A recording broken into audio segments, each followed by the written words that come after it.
Hey guys, good morning, everybody. Today is Monday, March 2nd.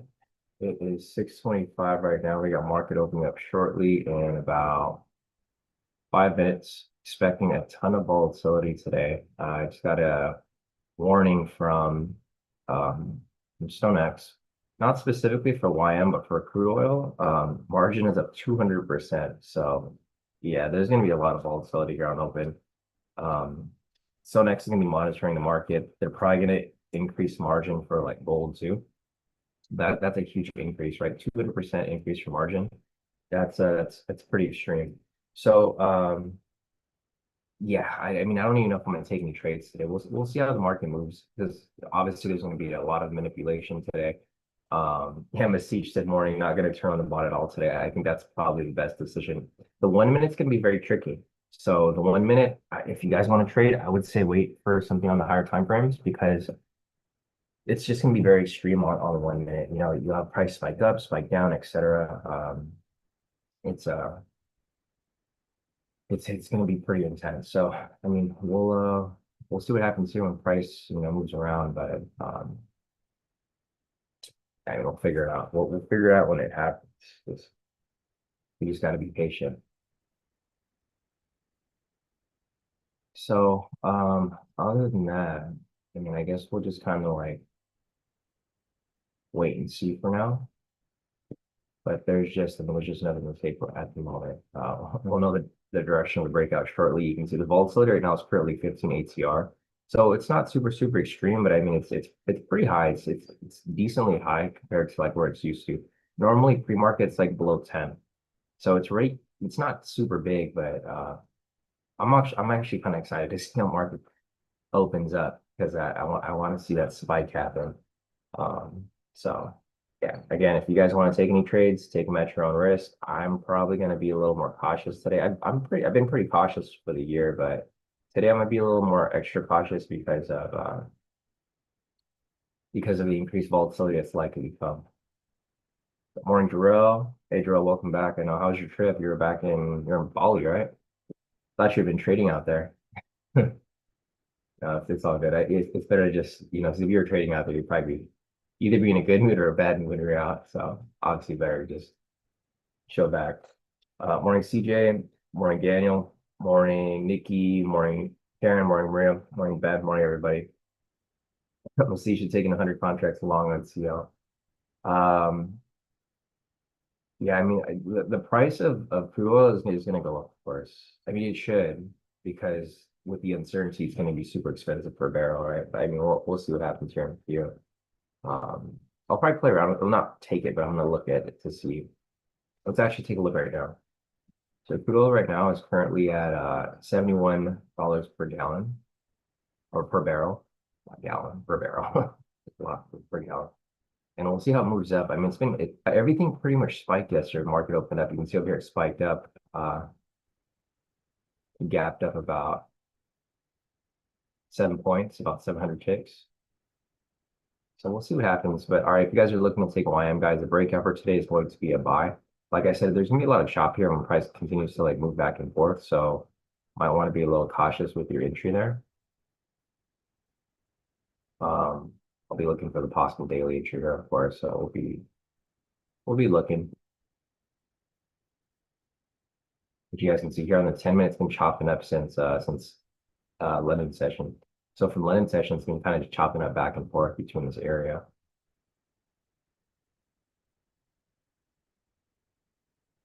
Oh, you know what, guys? 1 second. Yeah, my mic's kind of.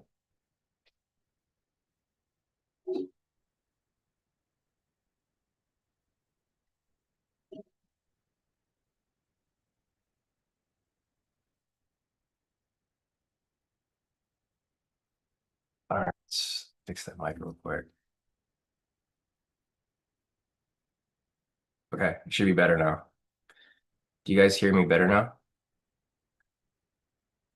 Okay, thanks, guys. Thanks for mentioning that, uh, Daniel. I forgot I unplugged my Blue Yeti, my mic, my actual mic. The mic was being used on my iMac Pro, super old mic, like from 2019. So I had to change it up. All right, so I just put it back on right now. Market just opened up. We had big spike to the open right there. It looks like it already hit target. You guys are looking to take that breakout. So depending on where you take the breakout, again, there's different ways of taking it. If you take it for 50-50, that was a full TP. If you take it for 60-30, that was a full TP. If you take it for 80-30 or 80-40, that's still on its way up, which again, right there, full TP. So if you guys take the breakout, full TP for the day, we'll keep looking for any other opportunities here as price continues to move along. The volatility is not as extreme as I thought it would be, but it's probably it's building up to it, right? We're gonna get that buildup of extreme movement. So as we wait for that, I'm going to go ahead and just mark up some structure here. Probably going to get some chop, no surprise. And I'll just mark up some areas here to look out for, of course. So we got a support level right here. We got a resistance level up there, price pushed up. Um, yeah, it's not as crazy, but I mean, it's probably going to get crazy in a while once like, because technically we might get some news from like any updates from the war as the market continues to move along.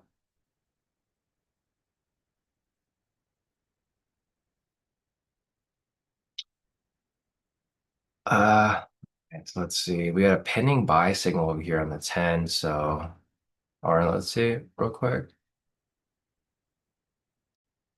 It says there's a pending buy signal, but there's already a buy signal there. So I don't know why is there. Oh, it's on the wrong time frame. Whoops. Okay, so you have a pending buy signal right here on the 10 minute.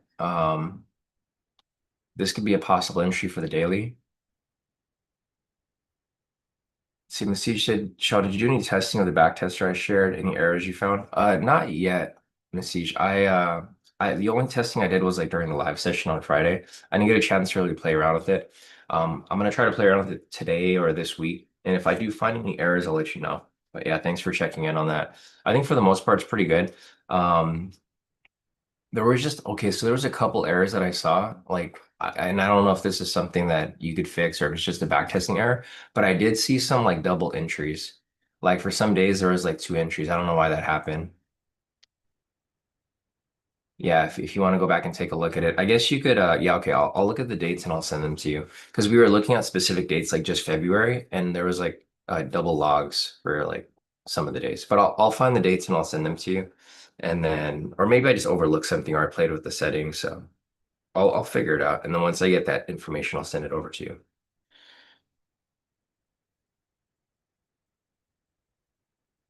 There was like one thing though that I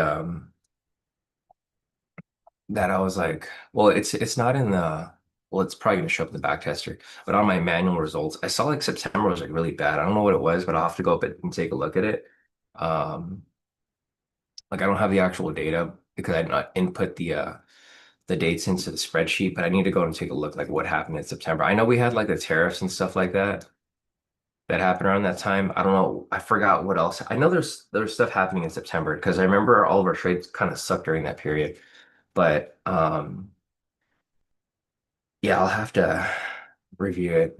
I just what I did is I marked up the entries here, like on the actual chart, but I didn't actually input them, so I can't see if there's any pattern to like why September sucks so bad.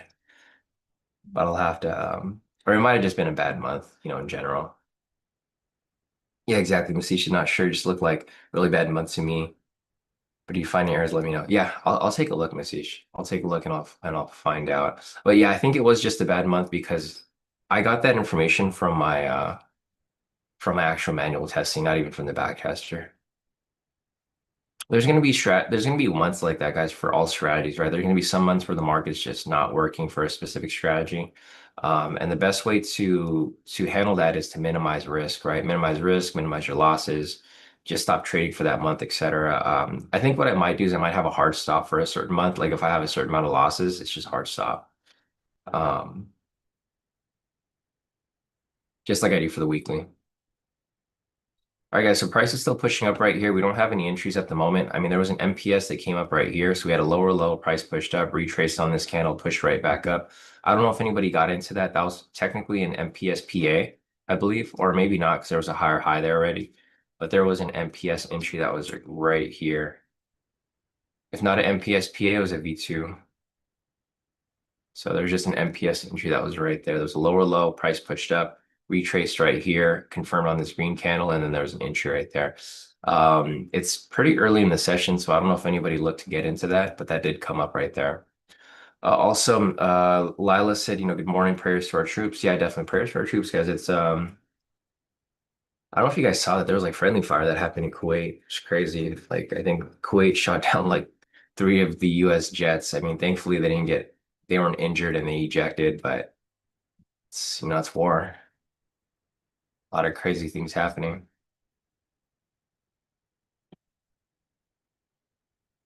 Let's see. Eagle's asking, do you run your algo on VPS? Another trader I follow on Reddit says he runs his algo on VPS with latency of 1 ms.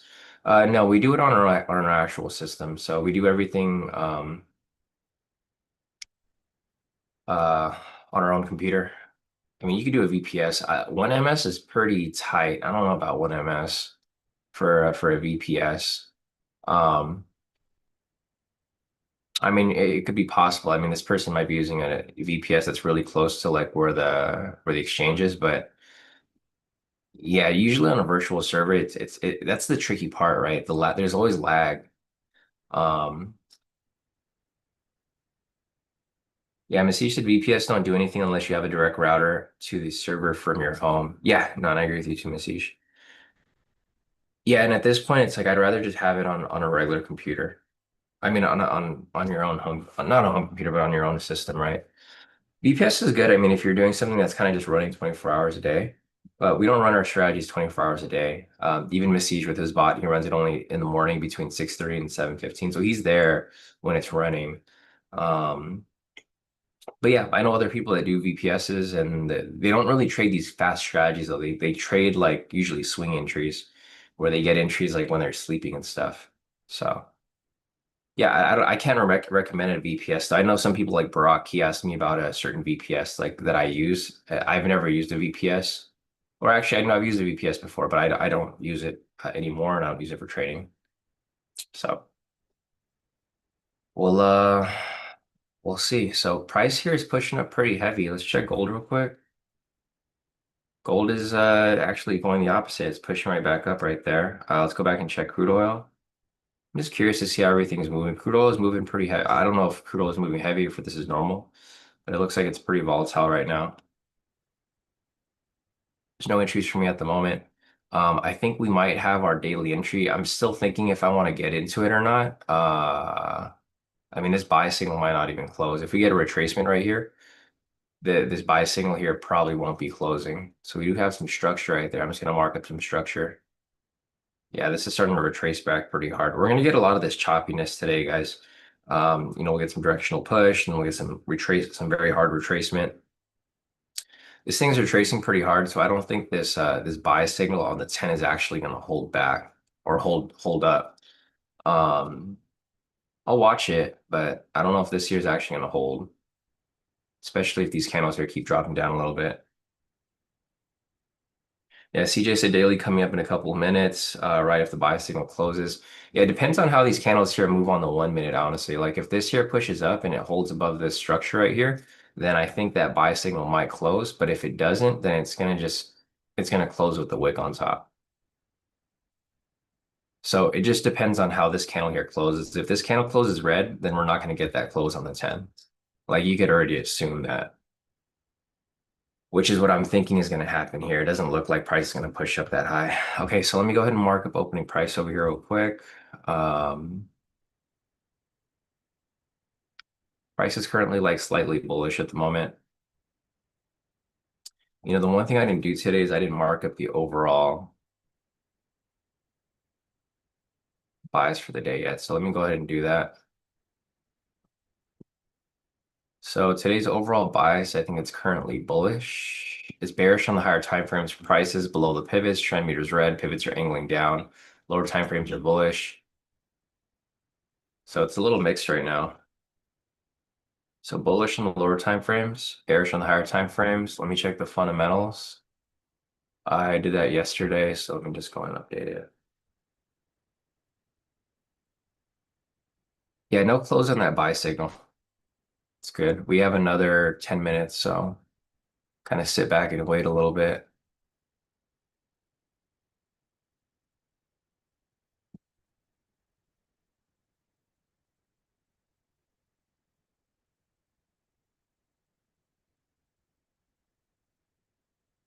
All right, let me check my fundamentals real quick, see what was said here.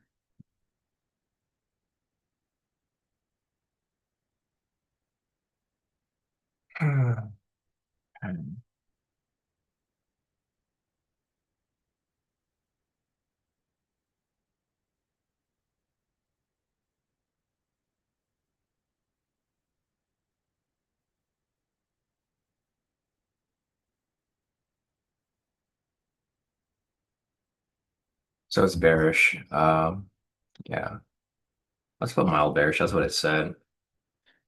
So AI says mild bearish for the day. Market regime right now is currently in chop. Our algo entries for the day. Let me go and just take a look real quick.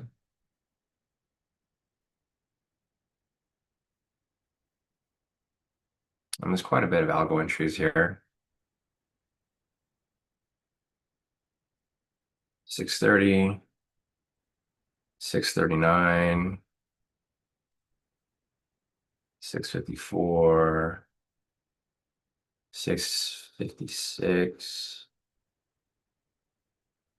657, 659.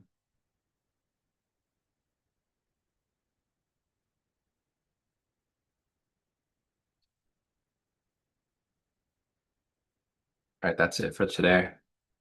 So there goes the algo entries for today. Yeah, so there goes the algo entries. We've got one that came up at 630, which was a buy that I think that hit target. I mean, I wouldn't have taken it. It's right on open. 639, which is over here. I think that one hit too right here. 639. So that was a couple algo entries here, which hit. If you guys have access to the algo, you guys can pull up the spreadsheet. So that was a 639 entry right there, hit full TP. It was kind of in some chop, so I don't know if I would have taken that one, of course. We were expecting chop today anyway, so it's not like anything new here. But we have the next one at 654. So we got one more algo entry right here, 654.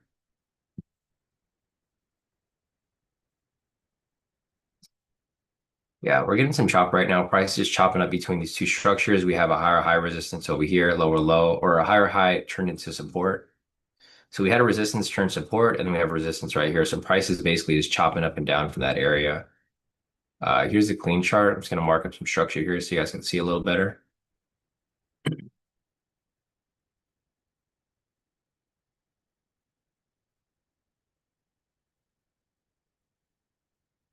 Yeah.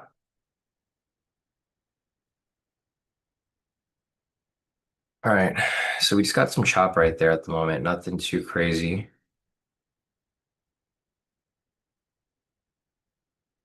So here.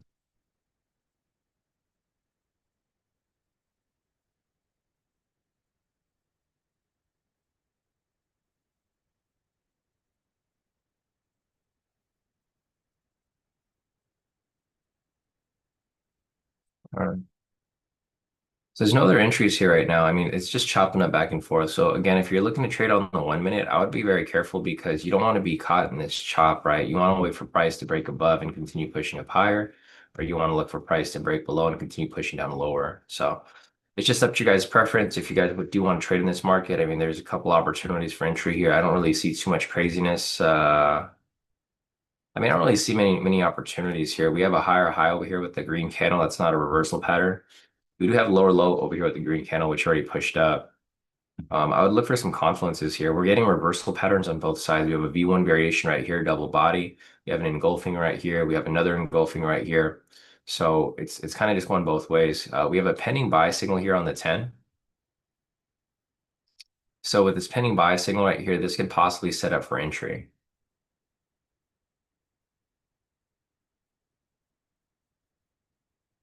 Yeah, Masij said I want to test getting in on double fire rather than close for the 10-minute strat. We'll add later to the back tester. Yeah, no, that'll be great. Masij, I think that'd be good to give you an earlier entry, right? Better opportunity to get in before it actually closes. Because sometimes when you wait for it to close, it's a little too late, right? I think that's the problem with it. Especially because it's on the 10-minute. Like this over here, this would have been great because it was like basically double fire, like you said. Could have gotten in like earlier. and then it already started writing this up. Nikki said on the daily, if we get an invalid signal, do we take it or no? Yeah, you still take it. On the higher time frames, the invalids don't really matter as much because if I see an example here, I'll show you. But on the higher time frames, when you get an invalid, usually like so right here, for example, is an invalid signal, right? The entry would have been somewhere above here. So it doesn't push up, it just wouldn't get a fill, and then it would just turn the other way. So the invalids they're not as important on the higher time frames because if you do get an invalid, it's either going to fill or it's not. And it's not as choppy, right? Because you don't get signals like every single minute like we do on the one. So on the daily, it's fine. All right, we got about 3 minutes left on this candle right here. I'm going to be waiting for it to, I mean, we're still getting this big bullish push up. This structure over here has been invalidated because we have a new higher high. This is a little tricky. I mean, as much as I want to get into this position here, I think price might be a bit overextended, but it might not even matter today because of, yeah, this is pushed up 300 points. So it pushed up over here, consolidated. So it pushed up about 200, 300 points, consolidated, and then it pushed up from here. It's now up again about 200 points almost. This is one problem that we kind of ran into last week, a lot of overextension.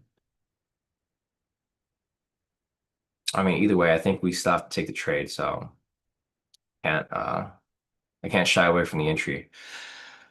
So I'm gonna just wait for this here to close. We got about 2 minutes left on it. This is gonna be a 650 entry, it looks like. So I'll probably be looking to get into this here in a second.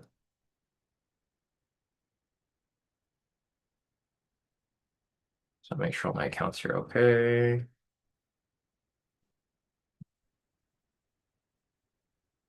Yeah, everything looks fine. All right, so what I gotta do here is I have to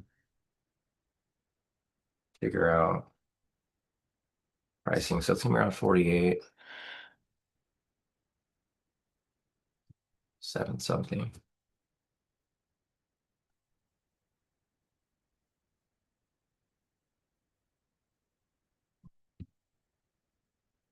Got about 2 minutes left on it.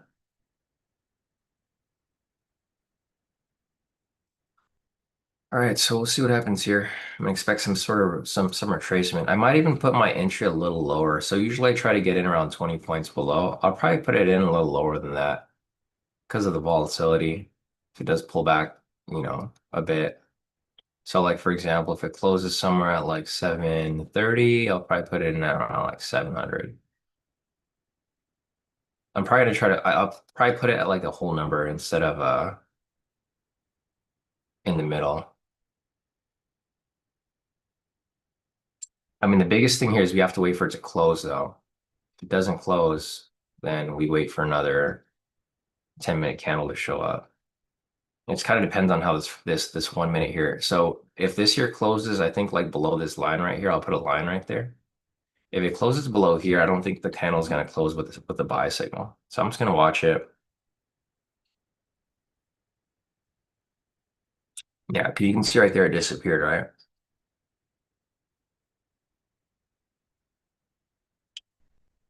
Um, so-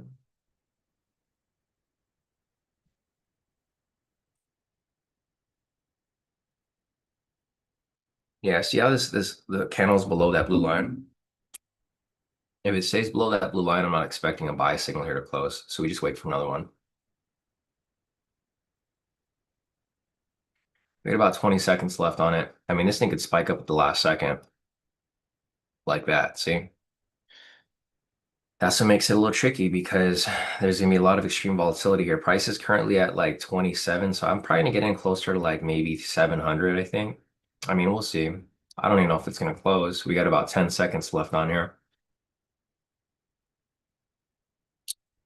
I might even get in below 700.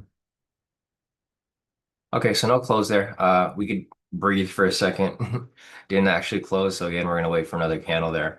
Let me go and check the chat real quick, and then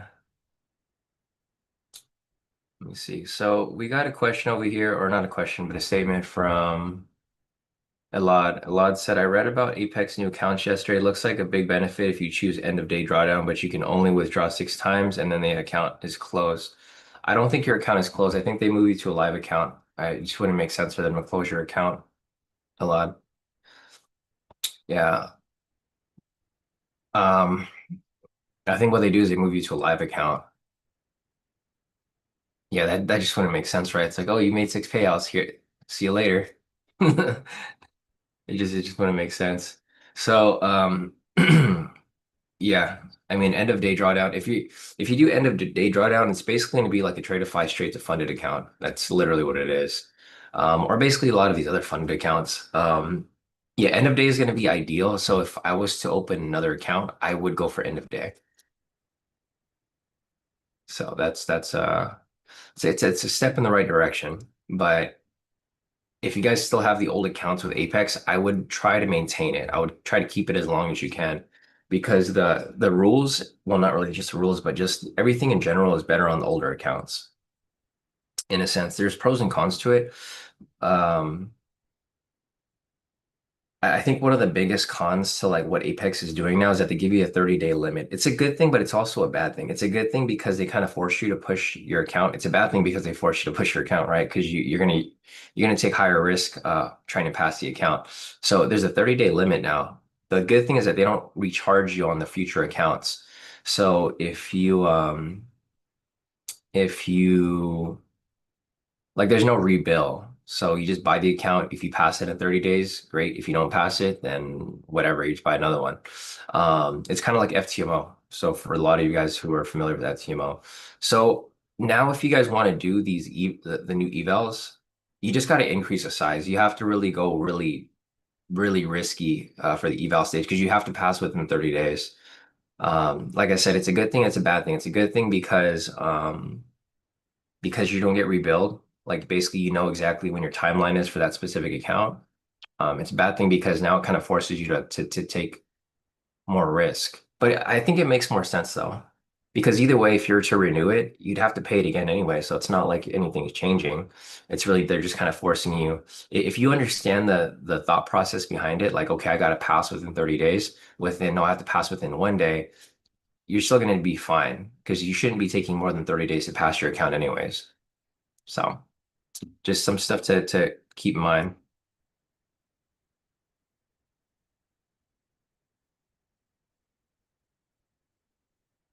Let's see. So question over here from Justice. So Justice is asking what the strategy is. The strategy on the 10-minute, this is the 10-minute daily entry. It's an older strategy. It's the same strategy we've been doing.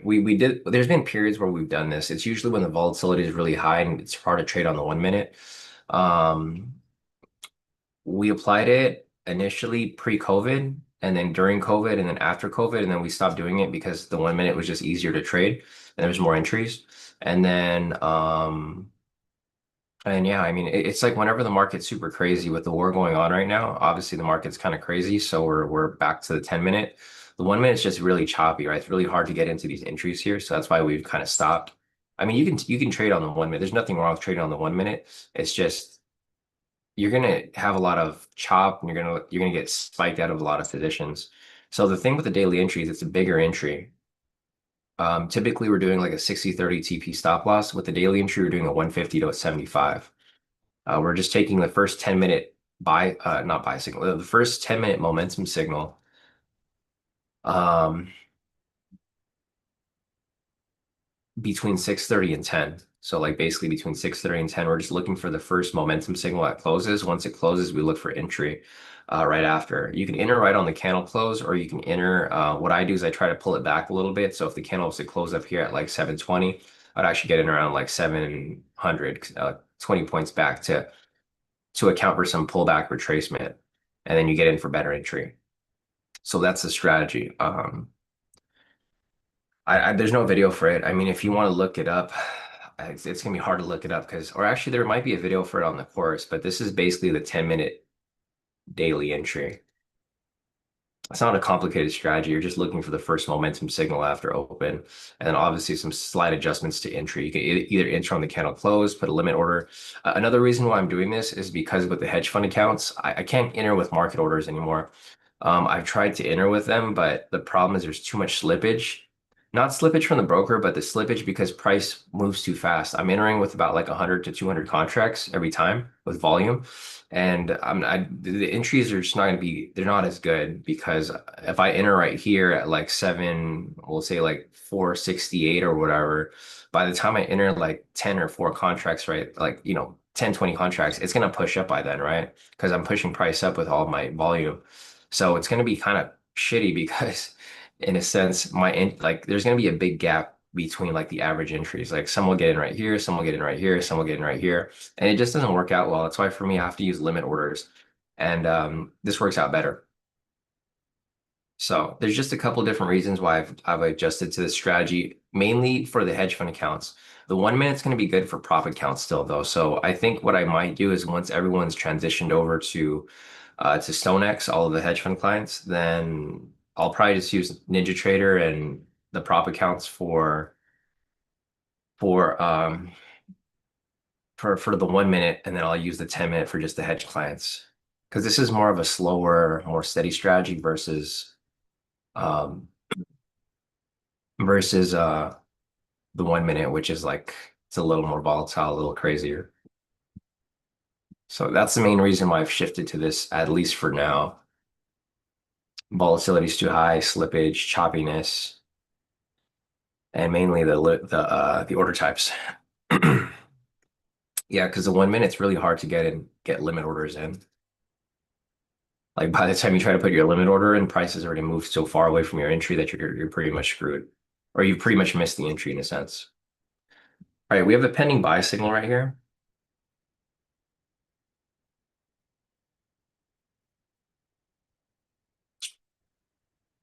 Yeah, they have a pending buy signal here. We got about 2 minutes left. I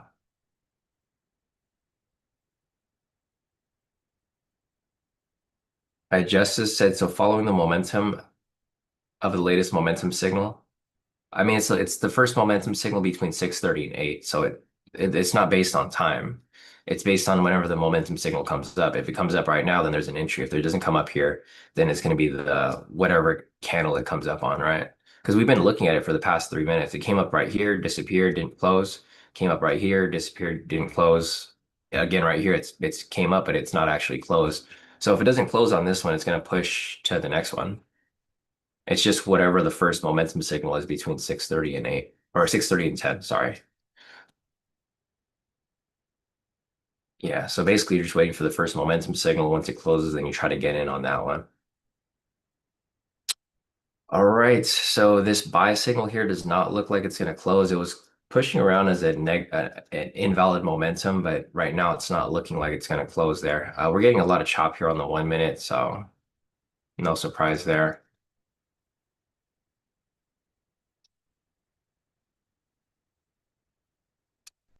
So we got price kind of sitting right here right now.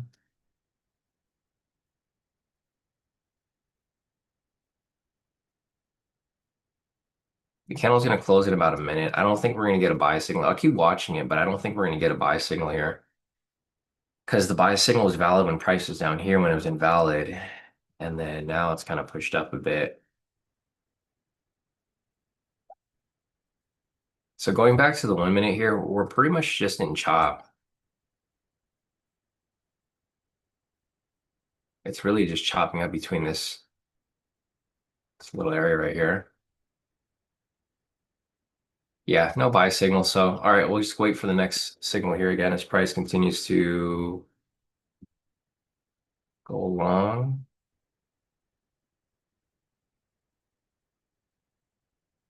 We got 20 seconds left on it.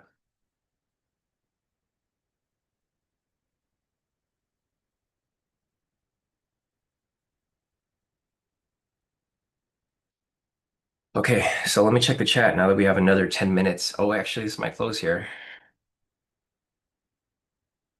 This is a really tricky entry. If I try to get in on this, it's going to be like closer to like 700. No. All right, so it didn't close right there. This thing came up at the last second. I don't know if you guys are following it. We were watching it and it was like invalid when it was down here, and then it actually came up again right there, and then it disappeared. We have another pending momentum right here. Just looking at this market structure and like the movement, I don't even know if I want to take the 10 minutes today. Um, this just goes back to what we were saying earlier, right? We're just being cautious because of the war. I don't know what Trump is going to say next, right? Trump could just come on the mic right now and say something about the war, and it can cause the market here to kind of, let's check the live updates. Yeah, I mean, something could be announced at any moment and it'll spike price, whether it's to the upside or whether it's to the downside. Um, so there's been four people killed so far in the US, or a fourth service member, which was killed in action. Um, yeah, there was three that were announced yesterday, and there's one more that was announced today. Kane says more US forces being deployed. I mean, this war is going to go on for a while, guys. This is not going away anytime soon. This isn't going to be like another Venezuela where we just everything happens within a couple hours. This stuff is going to keep going for a while. So no updates right now from Trump. But if Trump does say anything, or if anybody says anything, it's going to affect the market for sure.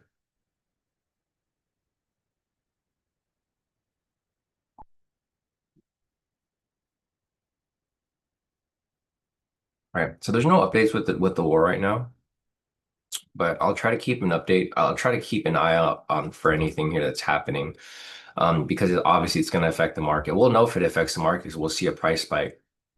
But again, we have another pending buy signal right here. We have 8 minutes, so there's no rush. We're kind of just waiting for this here to push through and provide opportunity.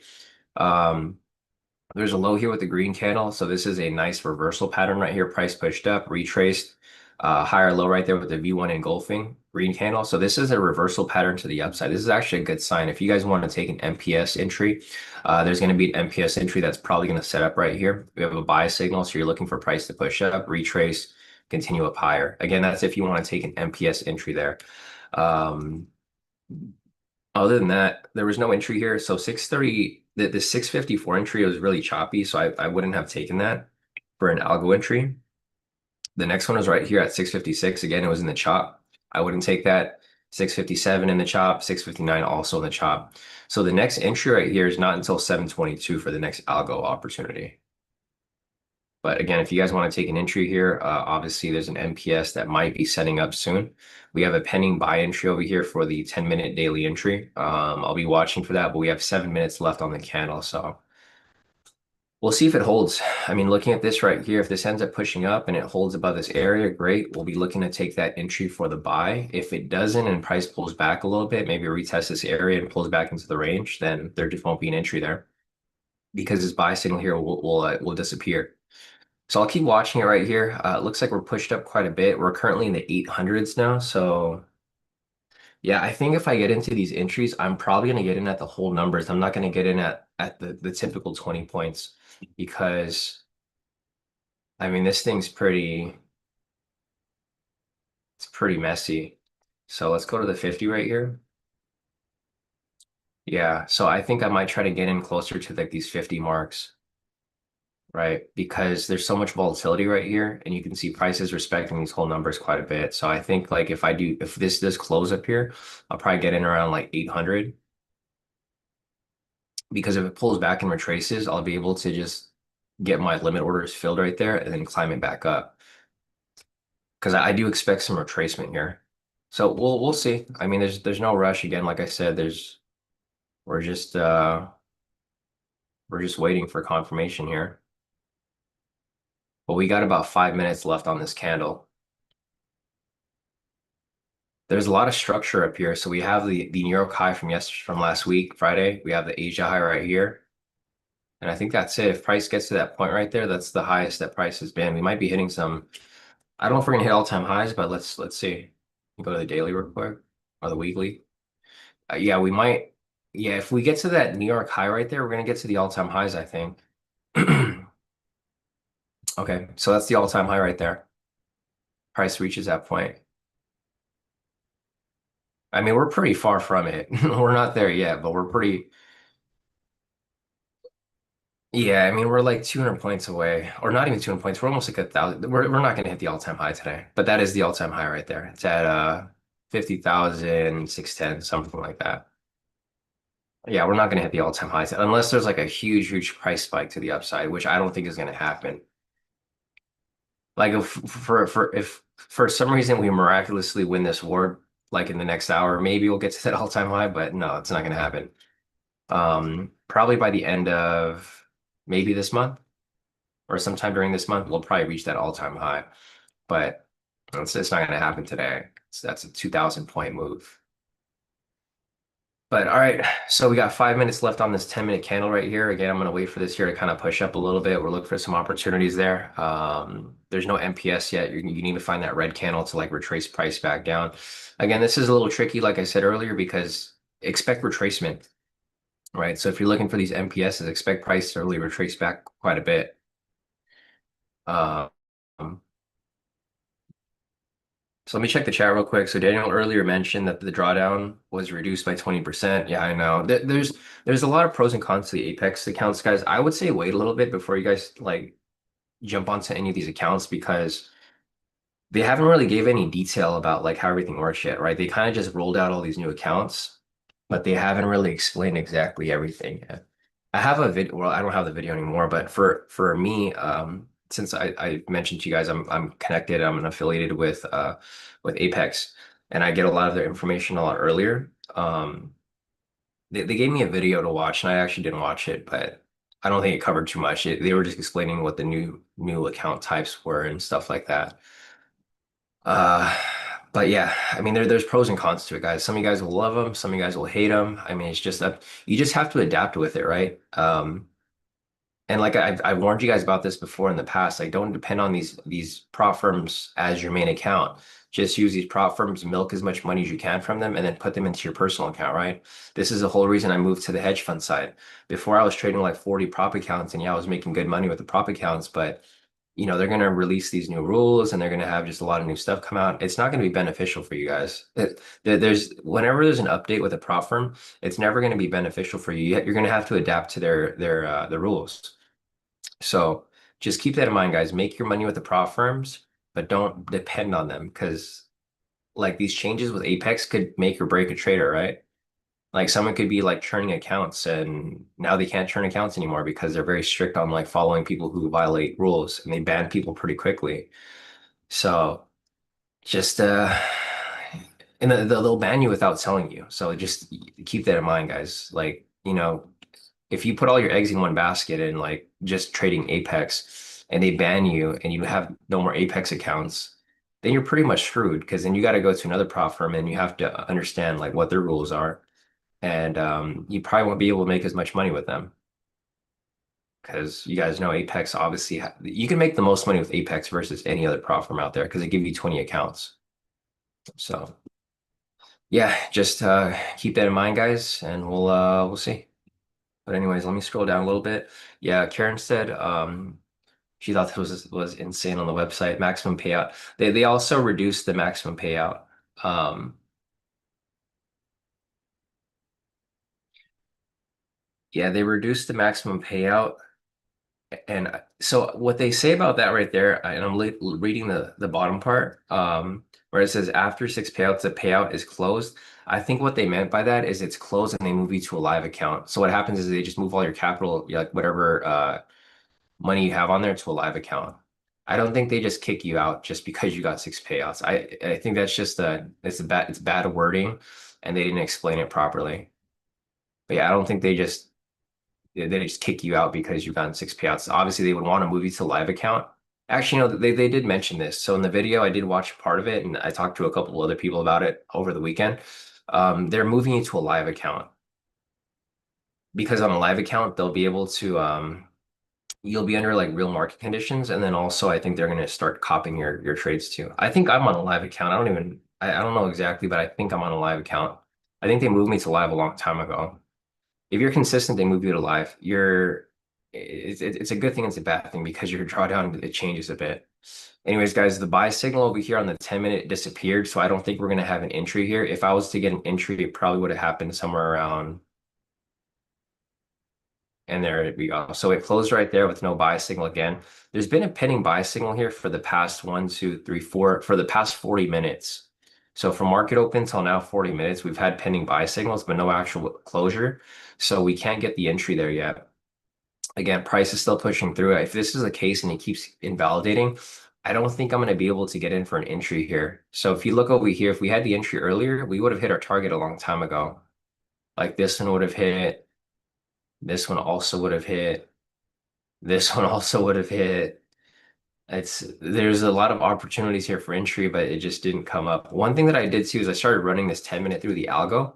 Um, I found a pretty crazy time. So let me check my algo list over here.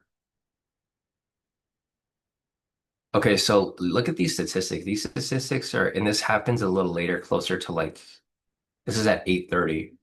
So let me show you guys the stats on this one. This one's pretty crazy. I'm like, if this is the case, maybe I'll just enter at this time every single day. So I did 150.75, 8:30 right there. Let's go to 30 days. Okay, so this is pretty crazy to see this, right? This is taking basically an algo entry on the 10-minute at 8:30 every day. This has a 65% probability of winning. So I'll just usually do the math real quick. So the math real quick is you have 13 wins. So 13 times 150. That's going to be 1,950 points. And then 7 times 75, of course. So that's how many losses. So if you do the math there, that minus 525.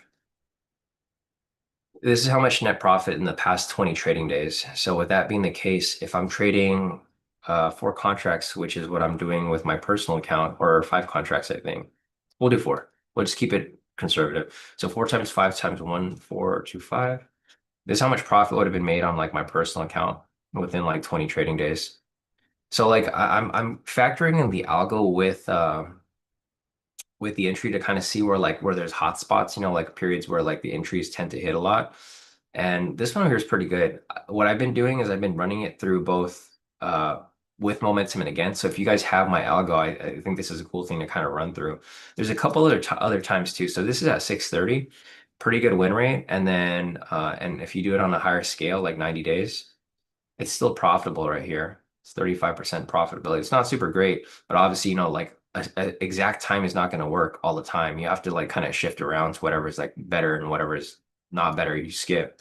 But even right here, if you look at this on a 365-day scale, it's still profitable. It's not like amazing, but it's still profitable. Entire history.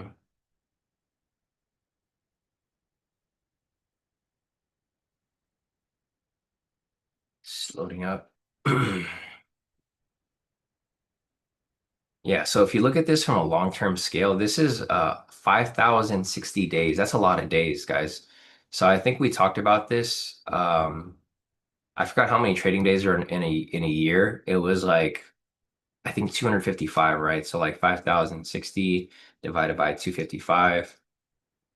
This is basically 19 years of data or 20 years of data, and it shows that it's profitable over 19 years. That's pretty crazy, right? If you take the 10-minute entry at 8:30 every single day. You're gonna have drawdown periods, but if this was automated and you just took it for like 20 years or whatever, and you scale the account, like this is just taking the same contract size every time, but you're not going to keep it the same contract size. When you start to make profit, you're going to scale up. So you think about this. Here, I'll just do the math real quick. So 1928 times 150, how many points? And then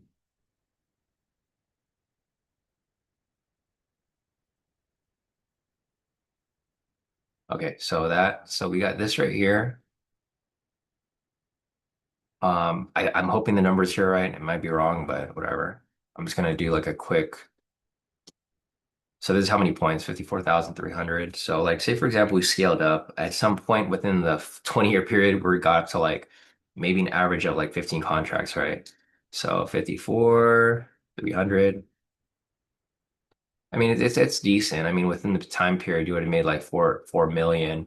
But again, you'd scale it up higher. I don't think I'd stop at 15 contracts. I mean, I would start at 4 and then slowly build up. Like once I got to like a certain threshold. So, I mean, this is pretty decent. And then if you want to multiply that even by 2, because if you were going to scale up even faster, we would scale up. Obviously, from 2023 up until now, I wouldn't be like slowly like scaling, right? I think like by the month, I would be scaling 1 or 2 contracts. So at that point, I might be at like closer to like 20 or 30 contracts. Who knows? I don't know. I just wanted to see the numbers there. But yeah, I think this is a pretty crazy, like it's crazy that it's profitable this like at 8:30 every single day. Like doesn't matter if the momentum comes up, whatever it may be. It's pretty nice to see the numbers like this. The other thing too that I saw was the 820. So let me check the 820 real quick. This is at 38.10. Let's see if the 10-minute difference is going to make a big difference in the profitability. So again, guys, you got to get creative sometimes. Like we have the normal daily entry, but if you get creative and you kind of try to figure out if there's a specific time period that hits more often than not, you can find like some unicorn type entries. So here's another one here, 640. Let me try this one real quick.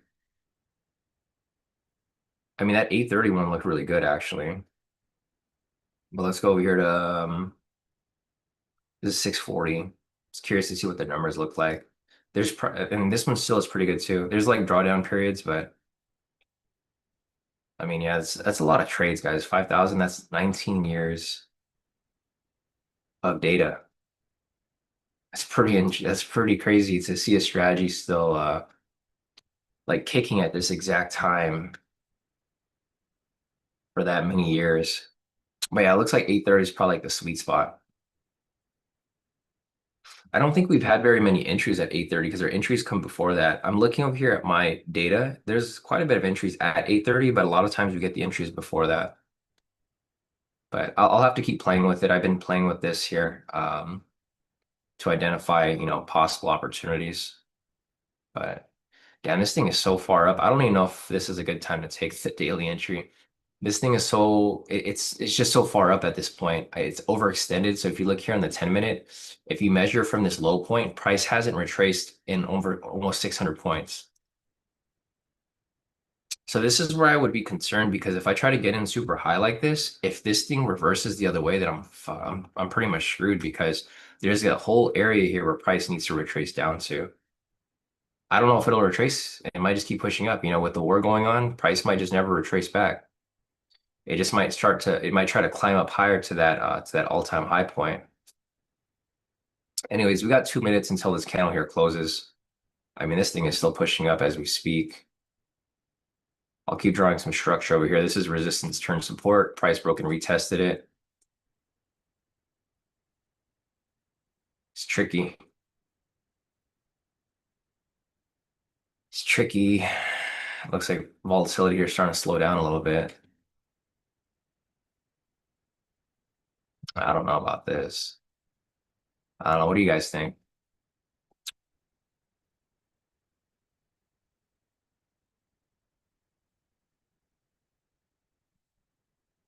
Yeah, I don't know if you guys are thinking to get into this. This here again might just be invalid at the last second. So if it pulls back like it's pulling back right now, if this pulls back into the range, it's not going to close with the buy signal.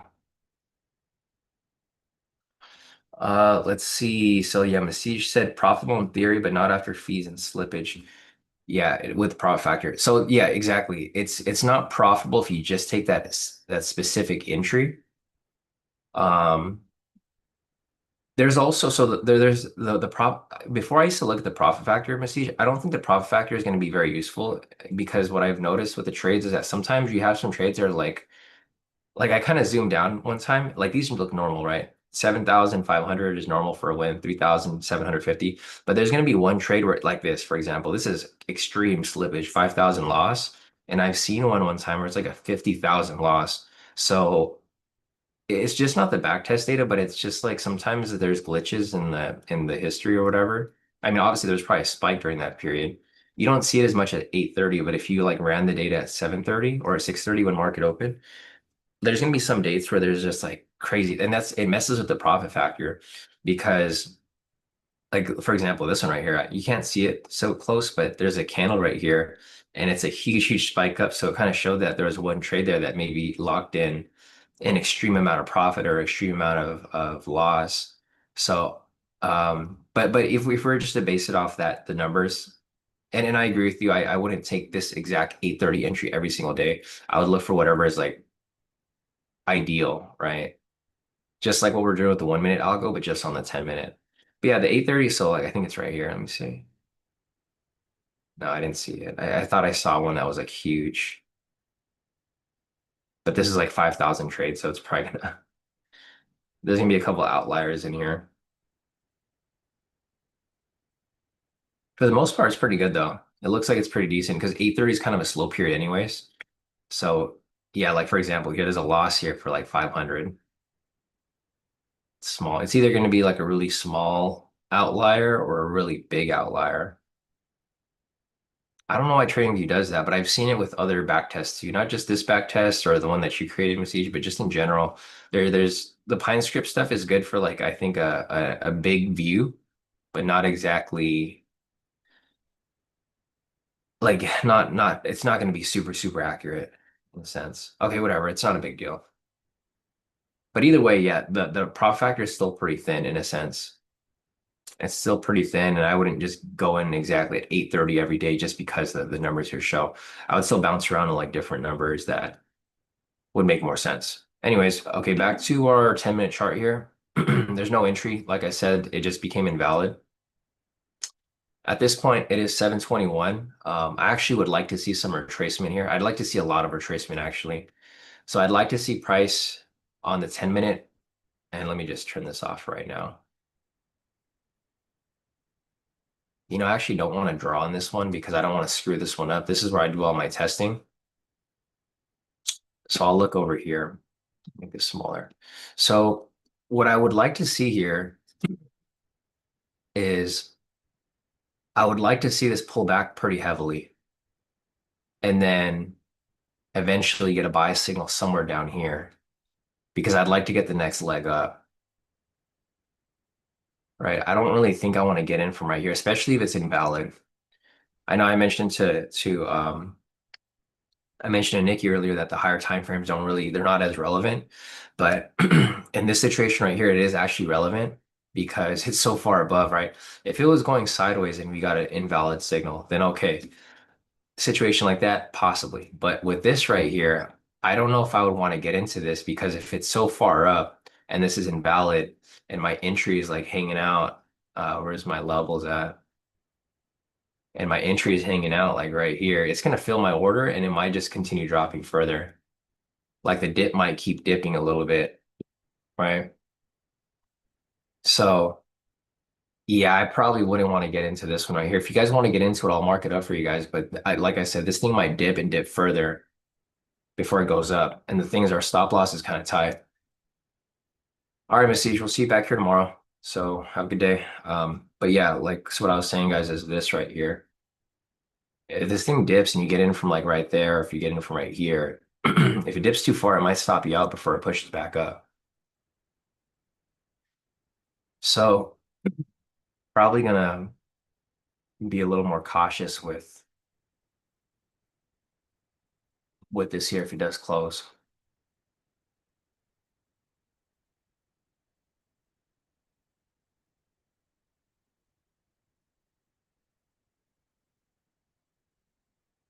All right, let me scroll up real quick. I just want to make sure there's a lot of chat messages here while we're kind of analyzing.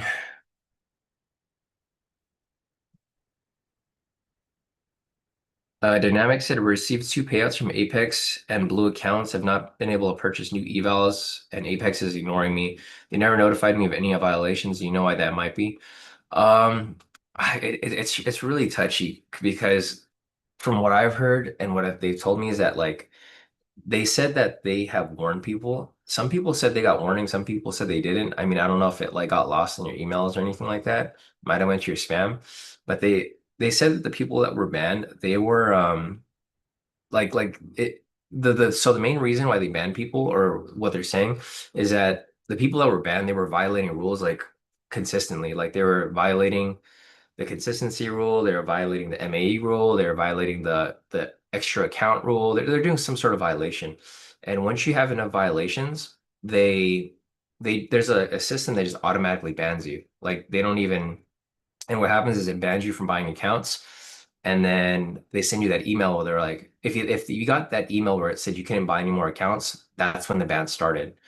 Um, but yeah, basically it's like it's a system that just automatically flag people. If you're just doing too many violations, they would just ban you. They wouldn't tell you you're banned, but they tell you you can't buy any more accounts. And then they would basically just not respond to you. Like you'd be blacklisted from the company. There's only like two other people I know which it's happened to. I don't know. Well, and for one of them, I know for sure he was doing some shit some stuff he wasn't supposed to do. He was trading really risky. Like he would go for these big profits and then blow the account. Like, he would go for big profits, get a payout, and then blow the account, and then just keep cycling through that type of strategy, right? And that's why he got banned. He won't admit it, but that's why he got banned because he told me exactly what he was doing. And I was like, that's why they banned you because you kept violating the consistency rule and the MA rule. And he also had he stockpiled accounts. So there's a couple like the thing is Apex has a lot of these rules that they don't really mention, but you can get flagged for them very easily. So you have to be like really, really within their criteria to like not get banned. They've released this new system though where you can check how you've been how many violations you've made. They didn't have that before, but they do have them now. So I don't know if you tried to see that dynamic. If you log into your Apex, I think there's a if you go to your specific accounts, you can see how many violations you've done. So maybe if you haven't done that, maybe go and check that. And you can see how many violations you've done. And if you've done like I think more than 100, and the thing is you have like if you have 20 accounts, it's easy to get 100 violations because you do one violation per account a couple times and you reach that threshold and you're automatically banned basically. So that might have been the case. I mean, well, it's not that maybe the case. That's like for sure the case because that's the only reason why they ban people. But it's messed up because they don't tell you anything. And they don't communicate with you, right? Once you're blacklisted for good. Like if you ask support for any help, if you talk about being banned or about not being able to buy accounts, they just stop they stop responding to you altogether. So when you log into your Apex account, let me try to log into mine. Um, Wait, what the fuck? Apex. Is the website down? Oh, oh, what the fuck? I think it might be now. I can't pull up the website right now. I don't know if anybody can get into the website. Mine is actually, here, I'll show you. I was able to get in yesterday. Yeah. I don't know if the website's down for you guys, but I can't get into it.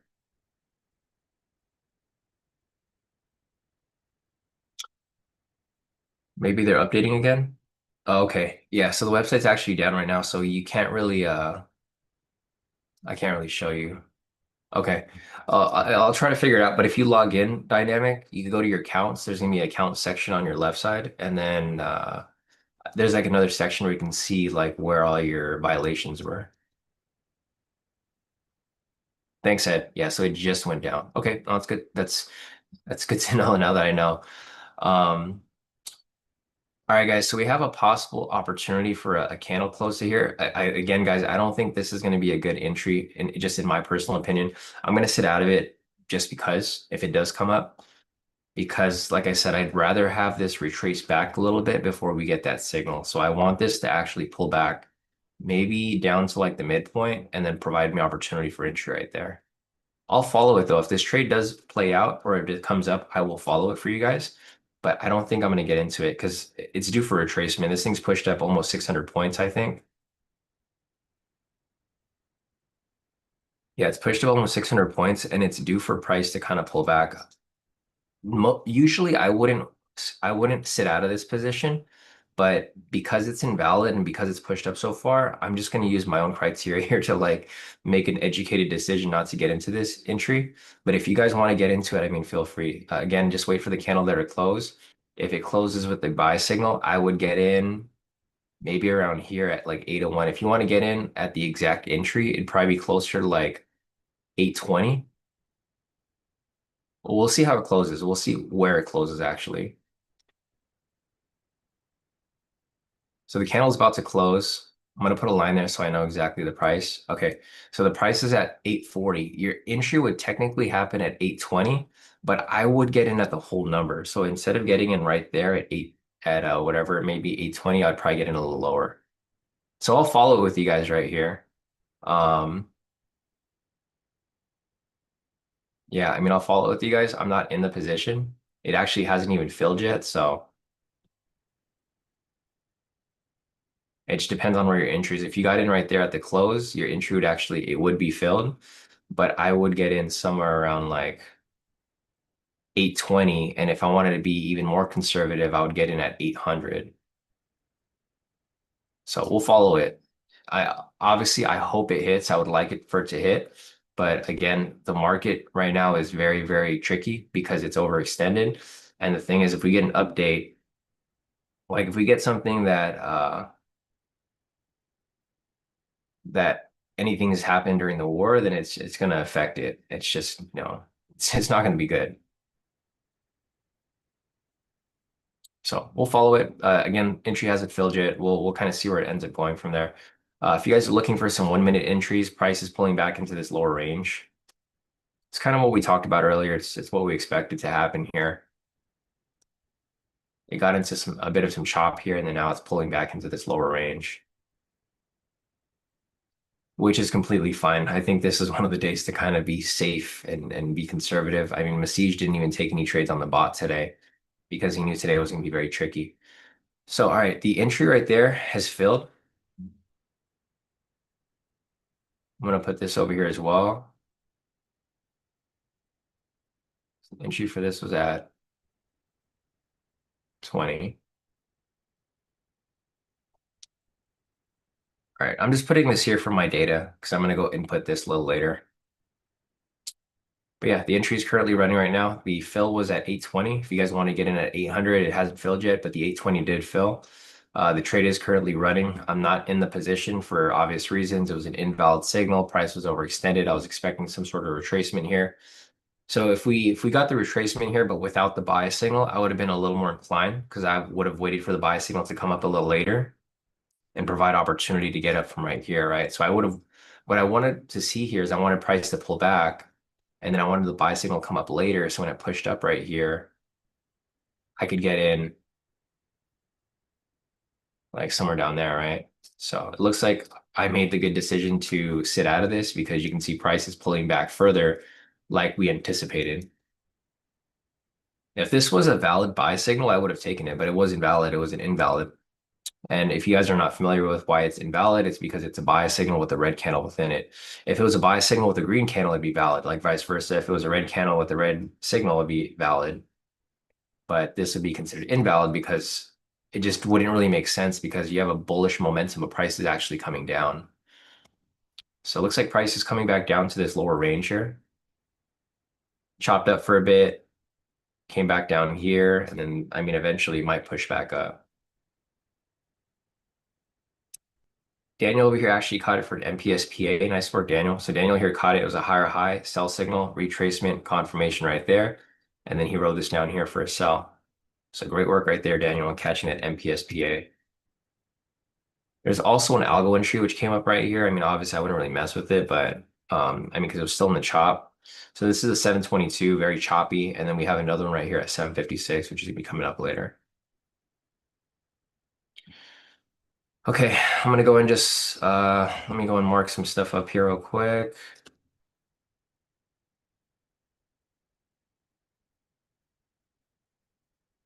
Here, I'll mark up what these entries were.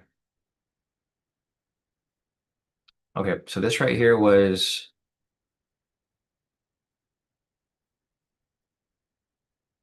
we got an open. That was where that trade hit. The one after right here was an MPS.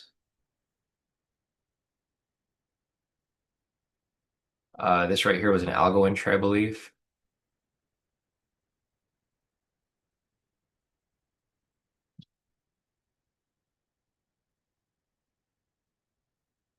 And right here was an MPSPA. All right, so a couple entries here on the 1 minute which came up. There was a breakout on open right here, pushed up for 80 points. right here, MPSV2 pushed up for 60 points. Algo inch right here hit it for 60 points, and then a reversal right here, MPSPA for 60 points as well. So yeah, Daniel said I think that was a first clean entry in a week. Yeah, it's been a while. Like we've been following this MPSPA and it hasn't came up for like a long time. This used to be one of the main strategies I was looking for and it just wasn't coming up at all. So the trade's still technically running right now, guys. The if you guys got in at the 800, see, this is what I was saying. The 800 would have been better entry because you just get better entry at lower price. But I mean, overall, it's just not a good setup. Like I talked about, I'm glad I skipped it because this would have been a lot of regret if I was in the position, of course. Ideally, I'd still like to see it push up, maybe reject off the pivot and push back up, but not in the position there. So we'll continue following it here on the one to kind of see how structure here holds. There's a lower low, so if we get a lower low with the green candle, it may hold and push price right back up. This is where the reversal pattern started. So it started from this higher high. It was a red candle. And then you have other reversals here which lined up. This actually lined up really good, this MPSPA, Daniel, because you had a higher high with the red candle, and then you had a V1 variation on the entry confirmation. So it was a really good setup actually for the MPSPA. Okay, so price is still dropping as we speak. Let me scroll up real quick and see what else I've got over here in the chat.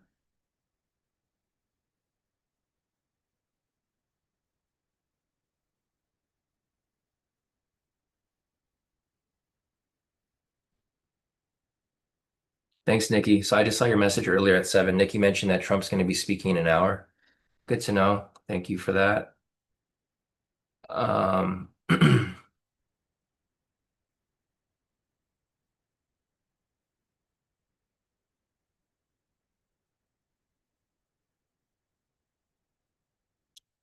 all right, looks like you guys kind of answered the questions already, and I've kind of. Oh, so Siege also mentioned to check your spam. Looks like we're on the same thought process there. Masij said, "Oh yeah, for those of you interested in the user bot, I was planning to finish it that week because I had a break from school, but I had family issue now back in school, so I don't really think I have much time for it." Okay, yeah, so Masij is still going to continue working on the bot, guys. He still has a couple bugs, so he's probably gonna have it done by this month. So for those of you who are wondering about the automated bot for my strategies, still not ready yet.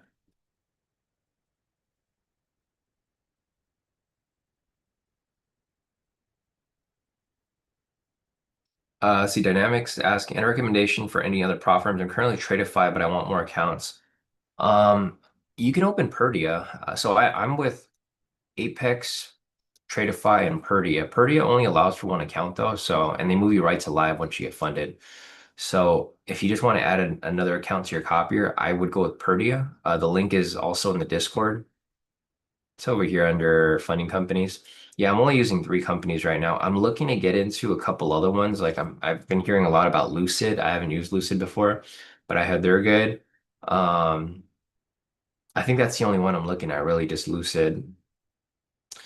So I can't really give you a personal recommendation. The only other recommendation I can give you is Perdia. They're good. Their claim is that they've never denied a payout. Um, and they're pretty decent. I mean, they're it's basically like a live account because the account's kind of smaller. I think it's like 100K, but they're pretty smooth. I haven't gotten denied a payout from them yet. So, and then they claim that they've never denied a payout.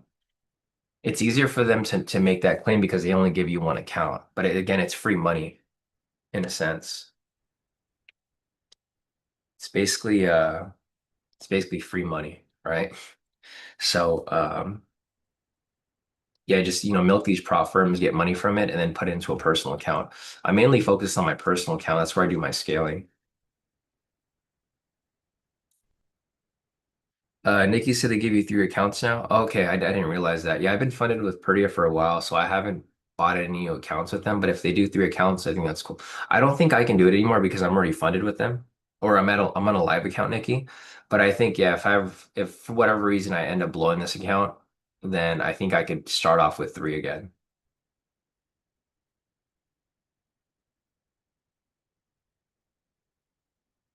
Three live.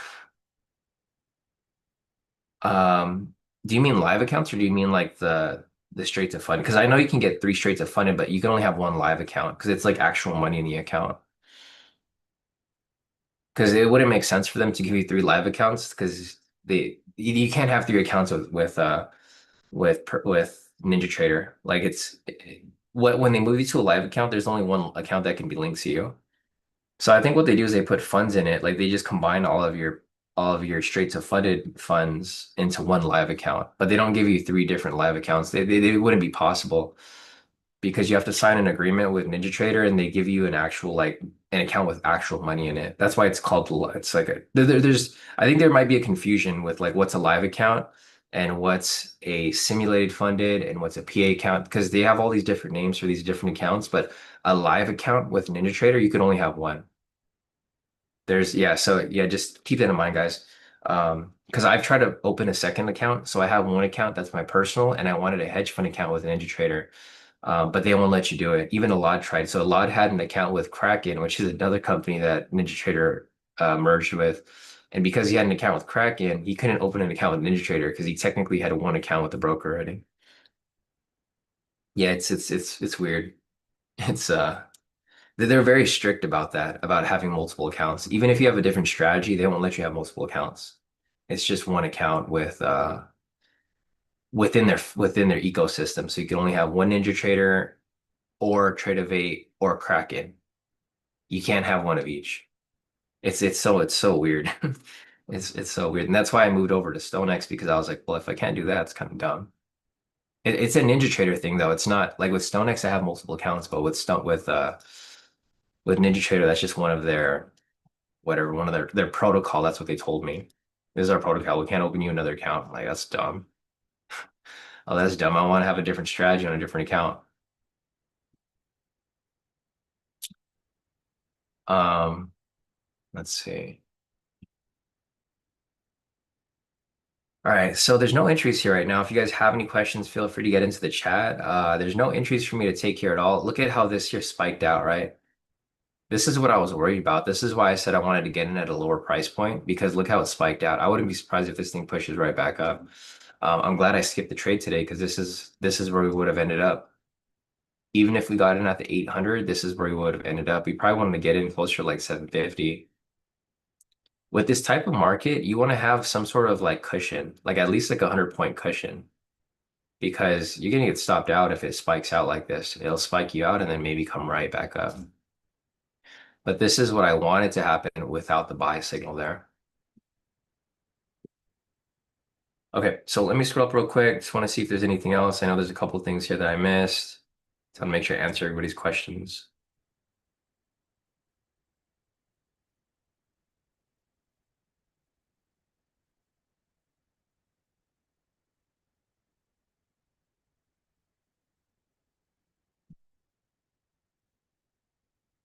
Question from Rev said, are they removing the old account types? Yes. So the old account types are already removed, Rev. So if you have an old account type, you can still renew it and reset it and keep using it. But once that account's done, you can't buy another one. All the old accounts are gone. There's only two different accounts that you can choose from, which are the new ones. Andrew's asking about the PA fee. Yeah, there's still a PA fee. I think it's $79.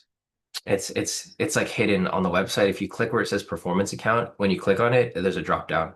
I looked for the same thing. I was like, oh, that's cool. No performance fee. But then I clicked on the drop down and it was $79. So there's still a performance fee. Steven said when people start receiving payouts, prop firms will start losing money.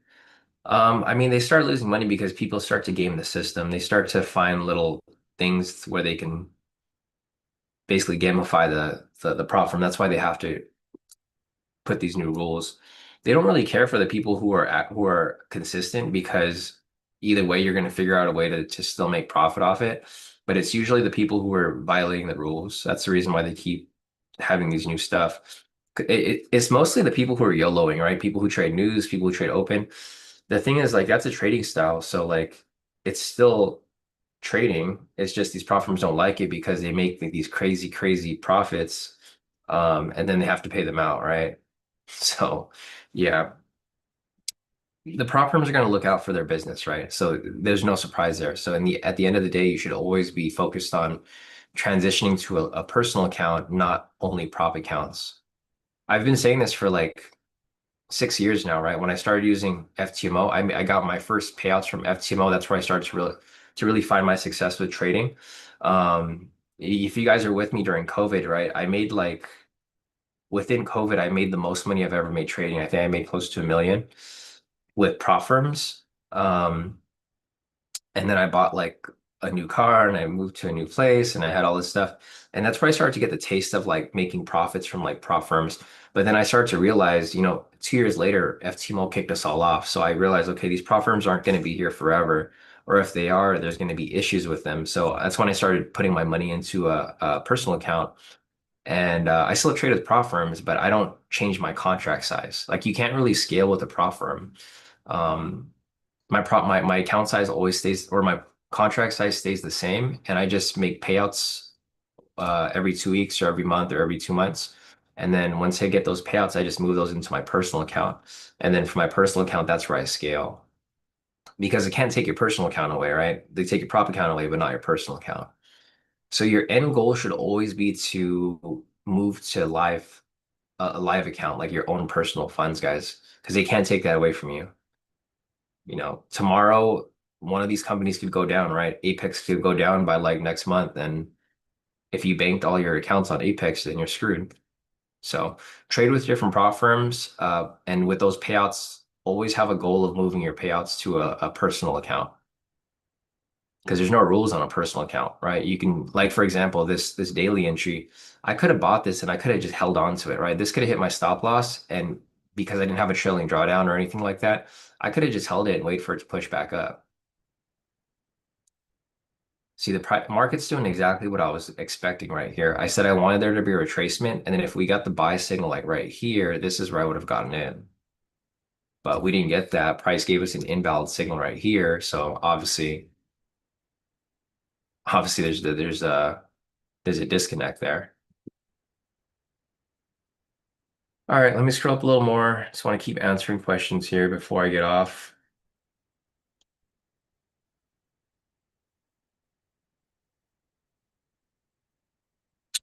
Um,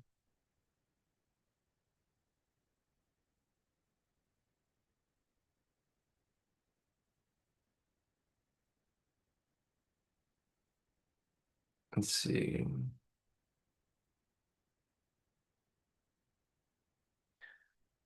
Steven said, if I get a $100,000 loan from the bank and invest half in Messi's pot and other half in Sean's hedge fund, yeah, I mean that could that could work too. The thing with the hedge fund guys, so just keep this in mind with the hedge fund. Um, the goal with the hedge fund is to yield consistent profits, right? You're not going to make a crazy amount. Like I just want to be straight up with you guys and upfront. The only way you'll make money with the hedge fund, like a lot of money to like live off, is if you increase your size. If you're going to join this hedge fund with like the bare minimum, if you have 10,000 bucks and you're going to go in with one contract, you're going to make like, I think for this last month, people made like, I think 1,500. It's not a lot, but it's still profit, right? If you think about it. So you do, 1,500 divided by 10,000, you still made 15%, right? So it's still good if you're thinking about percentage wise, but guys, you got to be realistic. If you're going to trade with 10,000 bucks, it's not going to be life changing. If you go higher, like with, 100,000, because I have clients that are in the 100,000 range, if you're going to go in with that and then you make 15,000 on that, then yeah, you're going to start to build up more. But yeah, so just to like if you guys are going to join the hedge fund and you guys want to invest with the hedge fund, you're going to make consistent money over time, but you're going to have to scale from there. And that's where I come in, right? Because I'll tell you when you should scale and I'll scale your account up. And you can go from like 10,000 to 20,000 to 30,000 to 100,000. Once you get to that 100,000 range, that's really you'll start to make money where you can really live off it. Um, because realistically, you just need one net win, right? So the thing is, if you could do one net win, so like for example, if you're on a $100,000 account and you're using 10 contracts, like 10 times 5 times 150, you'll make 7,500. And you have two net wins for that month.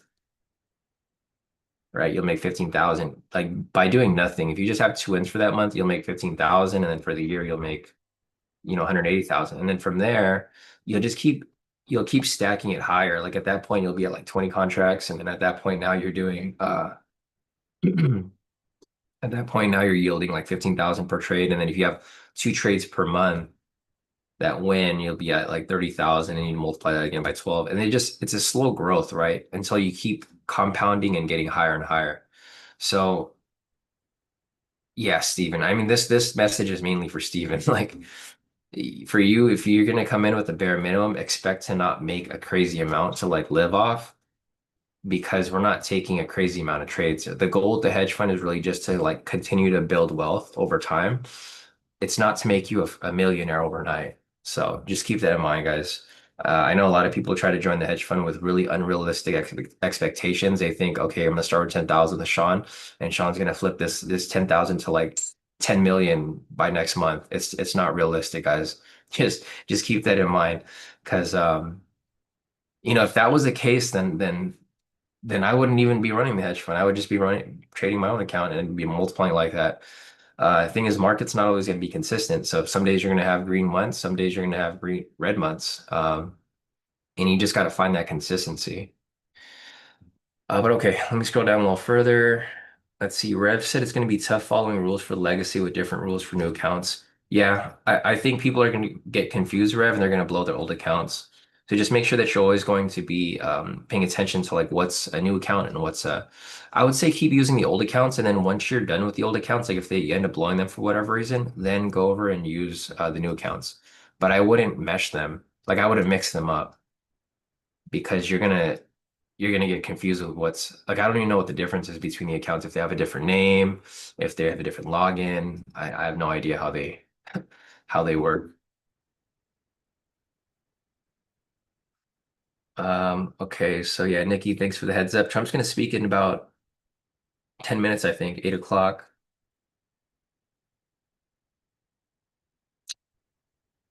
Um, Steven is asking Masij, how much was a loan you got from the bank? I think Masij pulled out $100,000 loan. So he has six accounts and he's up, I think. When's the last time Masij posted his profits? The thing that you have to understand, Stephen, is that you're not Masij though. So I wouldn't compare yourself to Masij because yeah, just don't compare yourself to anybody really. Not even just Masij, but in general, don't compare yourself to anybody because the thing is, if someone's doing really good, I feel like there's some way you're gonna screw it up, Stephen. And I'm not saying that in a bad way. I'm just saying there's gonna be some way that you're gonna screw it up as an individual. So yeah, he had six accounts here, and he basically made about we'll say, so he made enough to pay off his loan, basically. He pulled this loan out in January to open six accounts. He was going to run six different strategies. He ended up just running the same, all the strategies on all the accounts. So basically, he made about like close to like 30,000 per account. So 30,000 times six, he's made 180,000. So now he just paid off the loan, and then now he's going to start back at 80. But I think that's what he did. He paid off the loan, and then now he's just trading off the profits. But yeah, don't compare yourself to anybody, Steven. Because again, the last thing you want to do is give yourself like this false sense of hope.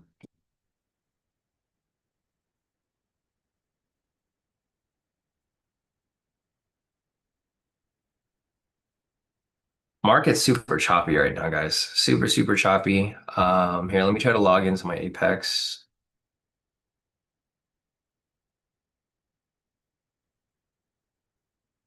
Get on my authenticator. I kind of regret putting on this two-step authentication because I hate pulling up my authenticator just to log into my Apex account. I know it's safer, especially with these hackers trying to like hack into people's accounts, but it's kind of annoying getting in. Okay, so the way that you would get to it, dynamic is you would log in and then you go to your right side where it says accounts, and then or left side where it says accounts.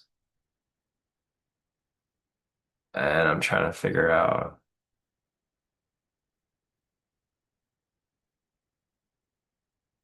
I think it might be under account details. I haven't like violated anything, so it says I don't have anything under prohibited activities.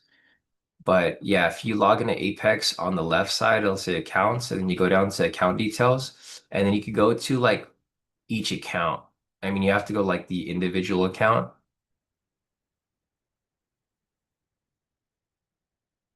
And I think, well, I haven't violated anything, so I don't have anything here. Actually, no, okay. So yeah, you go over to trading details, and then I think right there, you could go account by account, and it'll have like, if you have these red dots, I think I have them over here. Let me see what it looks like.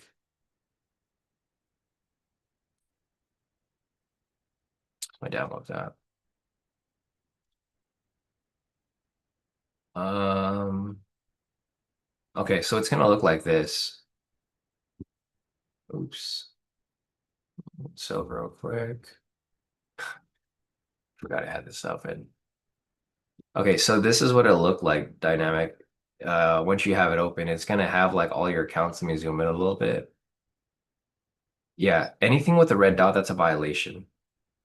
This isn't my account. This was an example. This was someone who was like violating, like doing a bunch of violations.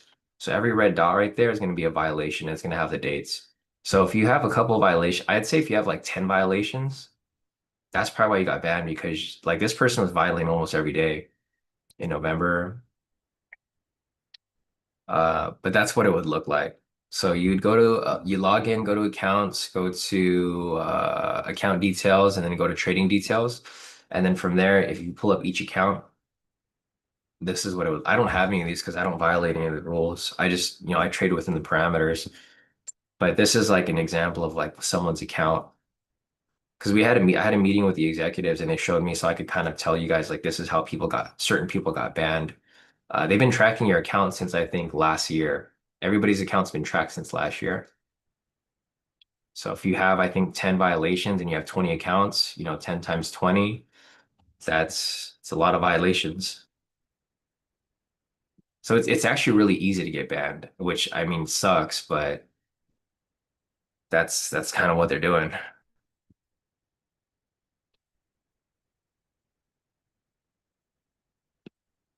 So do you have any accounts, Dynamic? That's weird. Yeah. Hmm.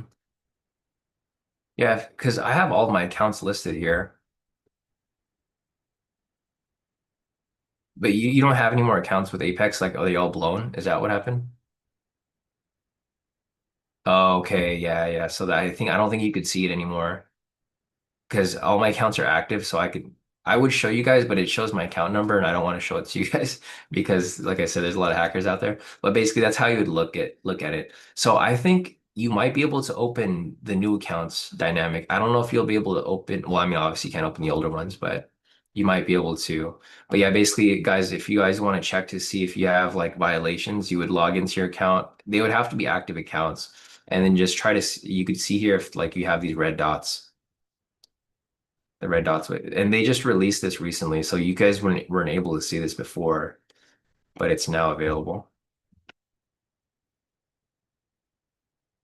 Okay, I would just wait a little bit, because I know they're still updating their system dynamic, so they might unban you for the new accounts.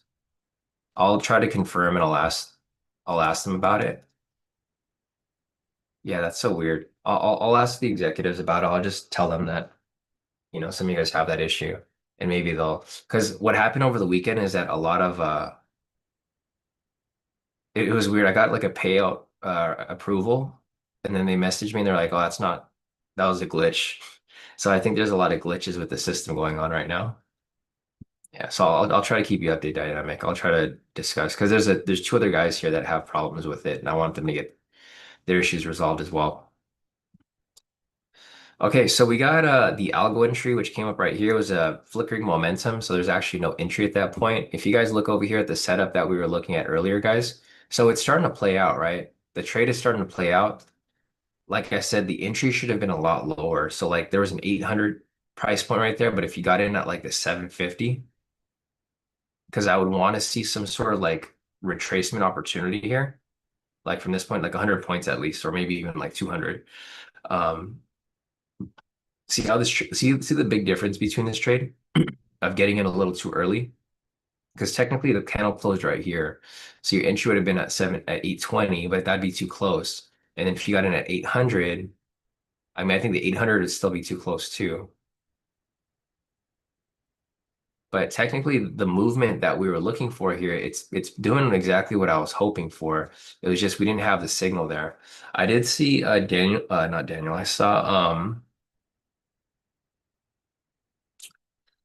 saw Ben's message. So Ben said, "Hey Sean, looking at the micro, he noticed at 650 there was a buy signal. Let me take a check. MYM.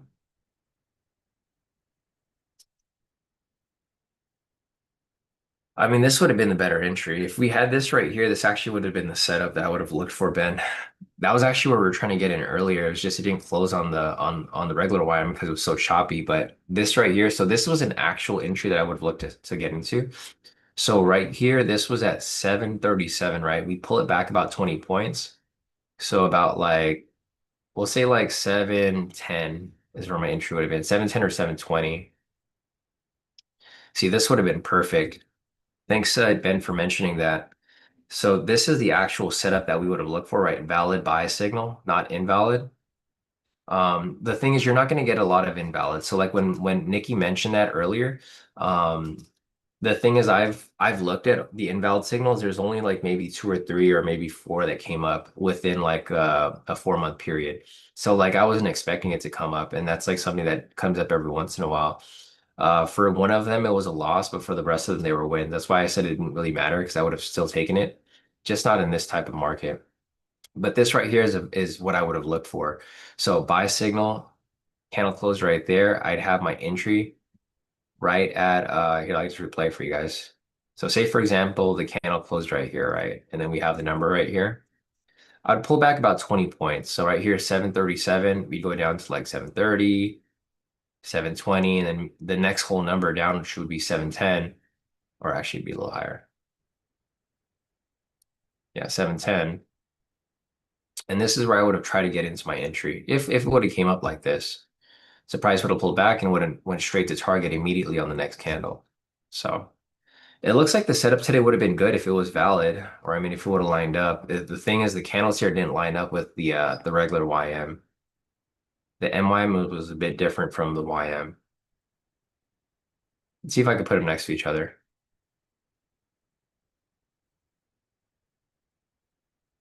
Yeah, so you can see the candle right here. This candle wasn't as big, but the other candles here were perfectly aligned. See how they weren't aligned right here? They're like a bit different because the market was so choppy at different times. Yeah, these look way different. Let me see.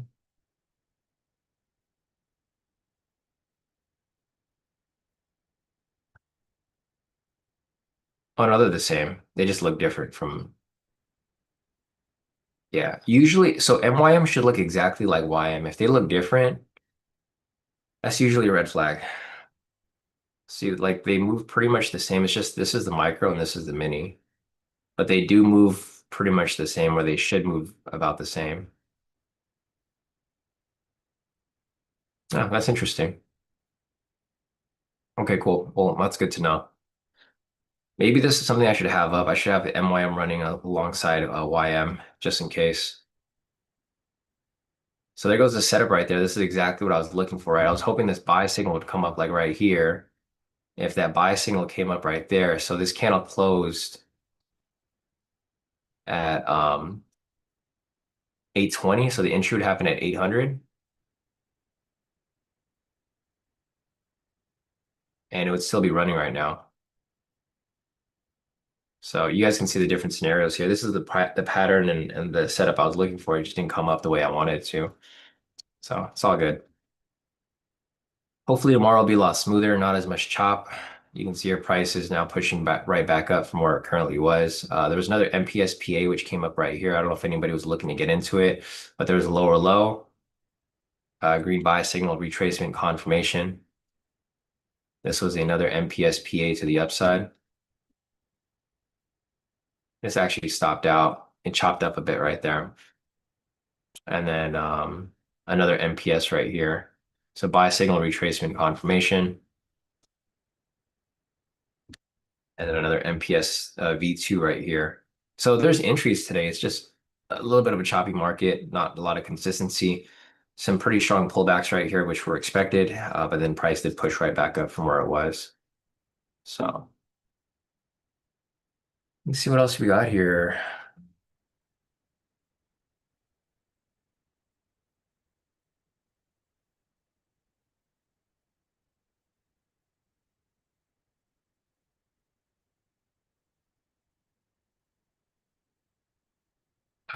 Steven's asking how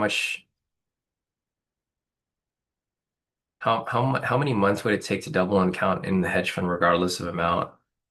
I don't know. I mean, it depends. If it depends on your size, like if you're going in with like 10,000 and you're going to use a minimal contract size, probably a couple months, not a lot, not a long time because you're going to be over leveraging because every time you take a trade, so if you're doing one contract on a $10,000 account, you're going to be over leveraging regardless.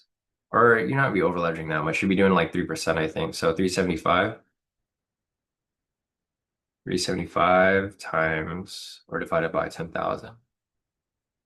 You'd be basically doing a 3% risk. So in order for you to hit 100%, you would need to have like scale that up over time. And then eventually, I mean, it would probably take a couple months, maybe half a year, 6 months to a year. And that's using proper contract sizing, not over leveraging too much. Because you'd be risking 3% to make 6%, basically.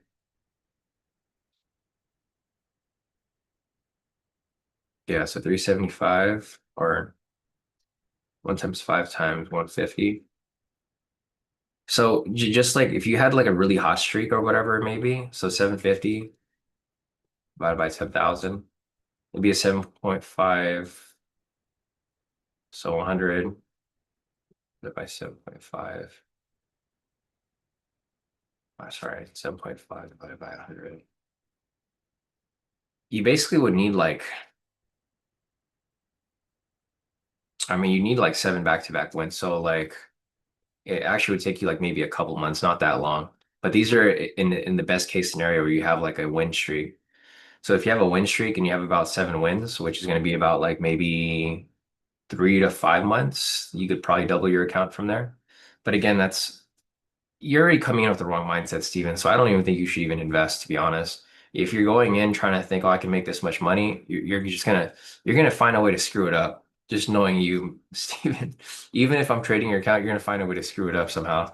Um, so if you go in with that mindset, you're like, why you're coming in money hungry, there's no point. There's really no point in investing, there's no point in trading, there's no point in doing anything that has to risk money because you're too emotionally involved in it, right? The thing with me is I don't care about money, right? When I trade these trades and I take these setups and stuff, I don't really care if it's a win or a loss. I just care if my setup is proper. And then the profits are just they're just there, like they're an outcome of like my trade or my setup playing out properly. So that's like one thing a lot of people should like really take into consideration. If you go into trading and you're always like thinking about, oh, I want to make this amount of money, or I want to reach the score, I want to double my account. You guys shouldn't even be trading. You're just gambling at that point because you're trading off emotion. The thing with me with trading is I got good at trading because I just focused on winning, right? I always wanted to win. So the money was it just came as a result of like winning from trades. So just again, guys, you probably want to keep that in mind uh when you're trading in general.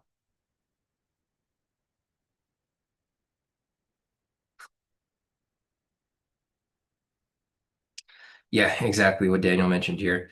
Yeah, Masij mentioned, like Masij is getting like a master's at MIT, right? So like the thing with him is like if he didn't get trading proper on his own, he could always go work for another hedge fund or work for a hedge fund in general and still make a lot of money that way to recoup and pay off his loan. So he has a backup just in case. Same with me, right? So when I started trading, I was a lawyer. So if I ever was to quit trading, I could always go back to being a lawyer. The thing with other people is they don't have a backup, which I think is a good thing and it's a bad thing. It's a good thing because it kind of pressures you to do well, but it's also a bad thing because it pressures you and you end up taking bad trades and you get too caught up in trying to be, a millionaire tomorrow. which is not the case. So, I mean, it's a good thing, it's a bad thing. It depends on the person. Lila over here, nice work. So Lila locked in some pretty good profit today. Looks like she might have gotten into an algo insurance MPS. I'll show you guys what she locked in over here. So Lila locked in 1,447 for the day. Great work, Lila. So solid work right there. This is what Lila locked in for the day. Just one trade looks like. Got that trade in and then got out. I see Visual. Hey, Visual, what's up? Haven't heard from you in a while. So Visual said, hey, Sean, remember the 2-minute opening range? I modified the entry based on the 15-minute. Basically, put the 2-minute orb on the 15-minute chart. Results are about 80% win rate if the 15-minute close. Nice. Okay. That is pretty cool. Let me take a look at it. Yeah, it's actually smart because I like the 15-minute, but I also don't like there's too much noise on the 2-minute. All right, cool. So thanks, Visual, for the heads up on that. Let's test that out. I'm curious now. I'm a little curious. Let me open a new chart. Orb. All right, let's see what we got here. So we got the orb. I'm gonna let the orb do its work here.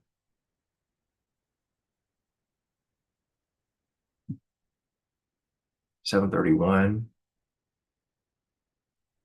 All right, so we got the orb right here. Let me go to the 15-minute, like you mentioned. So the orb setup, right? Or I don't think this orb is proper.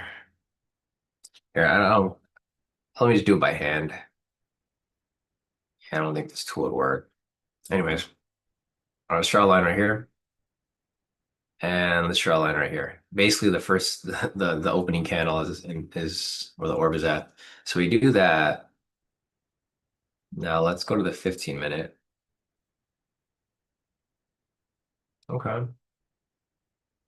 So yeah, basically, so what Visual said is modify the orb entry based on the 15-minute. Basically, put the 2-minute orb on the 15-minute chart, which is right here.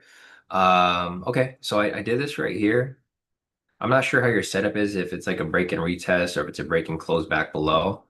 I mean, there's a lot of different ways to apply the orb. But let me just see. So the orb here, I don't know what your targets are either. So I mean, depending on what your target is here, I don't know if you're doing 40-20 like we did initially. Looks like the 40-20 here could have played out. Here, let me see. If you're doing the break and retest, it would be like right there. Let me go to the 1-minute. Oops. Wait. The fuck? I don't know where my setup went. I swear I put it there. Oh, my bad. That was on Sunday. Oops. That's weird. I don't know why it went back so far. Okay, let's just go real quick. So 6:30, same thing. I don't know why let me draw a different line. That was weird that it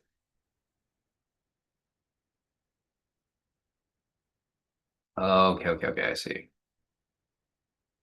So I'm assuming you just take the close because there's like no retest there. It's impossible. So like close right there. I don't know what your target would be. I think 20 might be a little too tight, but let's just look at it anyways.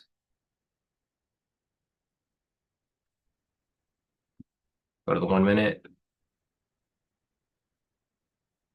I think the 20 might be too tight. Maybe you're doing like 40-80. I think 40-80 would make more sense. Or even 60-30.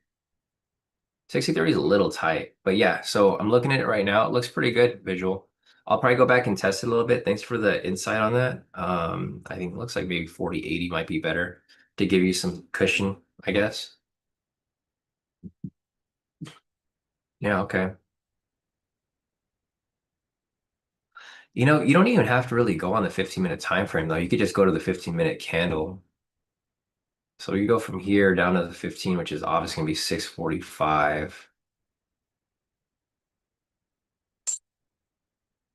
Yeah. Oh, okay. Actually pretty solid. So now that we've got that right there on the Monday, let's go over to let's check out Friday real quick. I'm just curious to see.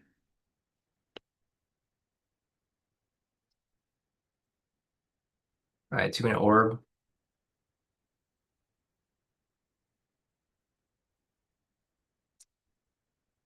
Oh, I see what you mean.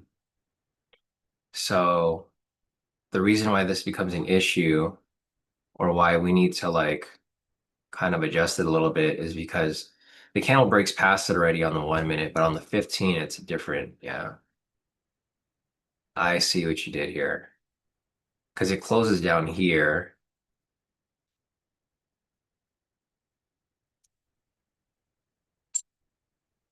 1 minute.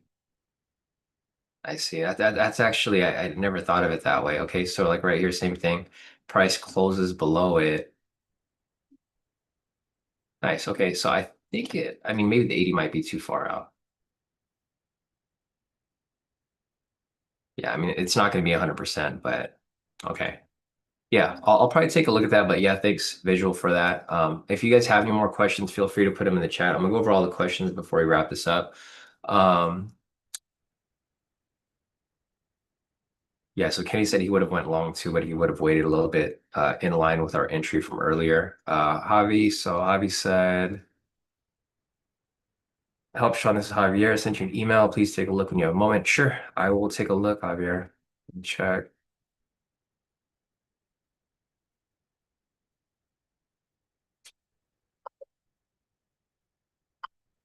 I'm not sure where you sent the email to, Javi, because I don't see an email from you. Or I don't know which email you sent it to. I'll take a look. Oh, I see it. Okay.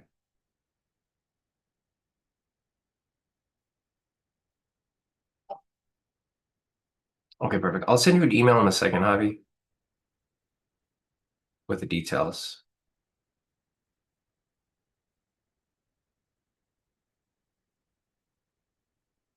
Yeah, no, definitely. We're onboarding right now to the new broker. So I'll give you some information and then we can move forward with that. But yeah, definitely, Javi. Glad to have you back on the hedge fund. Yeah, so Javi's jumping back on the hedge fund, so that's perfect. All right, cool. I'll respond to your email in a bit. Let's see what else I got here. So I want to make sure I answered all the questions. Exactly right, Lila. You got to think of it that way. Definitely got to think of it that way. All right, guys. So it's 8:18 right now. I don't really see anything else here for us to take at the moment. I mean, if you guys have any questions, feel free to put your questions in the chat. Price is really just it's ranging right now. It's chopping up back and forth. So let me clean this up a little bit. Yeah, so price is pretty much chopping up back and forth between this upper range and this lower range right now. It's not really doing too much. So if you guys want to trade, I mean, be careful because it's in a big range right now. If you do want to take some trades, I'd wait for price to break above here, retest and continue pushing up higher, or then vice versa, if price was to push below, retest and drop down here. It was a tricky market today. I mean, not tricky in a sense that the price action was kind of off. It was mainly because we were a little scared about, the war, the response to like any war updates. So at this very moment, I think the market is probably going to, let's see, some updates right here. It says NASDAQ turns positive in major comeback as traders buy the dip after the Iran attacks. Yeah. I mean, that's expected, right? People are going to buy the dip. It's not a surprise. So that's kind of why price here is going to continue pushing up. I think it's kind of an unusual time because if you look at the fundamentals, gold should be going up and equities should be going down. But the thing is, the market's actually doing the opposite. So the fundamentals here aren't really in line, right? Equities are up, gold is down. So it's an odd thing to look at. Because if you're a fundamentalist and you know how the market's supposed to move, it shouldn't be moving like this. But then again, we're in a Trump era where things aren't supposed to be where things do what they're not supposed to be doing. So we'll see how this affects the market. Hopefully tomorrow we'll have a smoother entry for our daily entry. But yeah, I think that's going to be it for the day, guys. So if there's any other questions, feel free to hit me up on Discord. I'm going to keep doing some more testing while I can in the behind the scenes. So I'll be around if you guys want to message on Discord. But if not, I'll see you guys back here tomorrow. So again, if you guys have any questions, hit me up on Discord. Otherwise, we're gonna wrap this up. These are the entries which came up for today. We had a breakout, MPSV2, algo entry, MPSPA, another MPSV2 right here. Um, yeah, not too many setups. It's kind of like, it's just going back and forth. The daily entry should be a lot smoother, I think, tomorrow. It's just the market here has just been a little it's been a little bipolar with the news, and I think Trump is speaking right now as well, or he's going to be speaking soon. iPhone said I think gold is in a pullback. Did Friday hit entry target? Let me see. For gold you mentioned. So let's see, let's go to gold real quick. I mean, it basically just it filled where the gap was, right? So market opening, it gapped up right here for gold, and then it just came right back down. It's back to where it was on close. So it's like nothing ever really happened here for the most part. It looks like it just filled back to where it was initially. So price pushed up and then it came right back down. So it's like nothing happened on open. Same thing kind of happened with YM too. So YM over here, it gapped down and then it just corrected back up. So it looks like the market has pretty much balanced itself out. See how this over here market opened up and it gapped down? Let's see NQ real quick. I think same thing happened with NQ. Yeah, literally everything right here, it's just back to where it was initially. So on Friday it gapped down, or Sunday it gapped down, and then it came right back up to where it was. So the market basically just balanced itself out. That's what it looks like. And I mean, this was probably a good day to like kind of sit out from the bigger moves because we would have been caught up in this gap or the gap fill basically. So yeah, Harmony said true. Blame Trump because it is not making sense. Yeah, it's not making sense at all, but I mean that's just, you got to take use that to your advantage. So hopefully we'll be able to kind of get some entries tomorrow. But better to be safe than sorry. So, all right, guys, that's it for the day. If you guys have any questions, hit me up on Discord. Otherwise, I will see you guys back.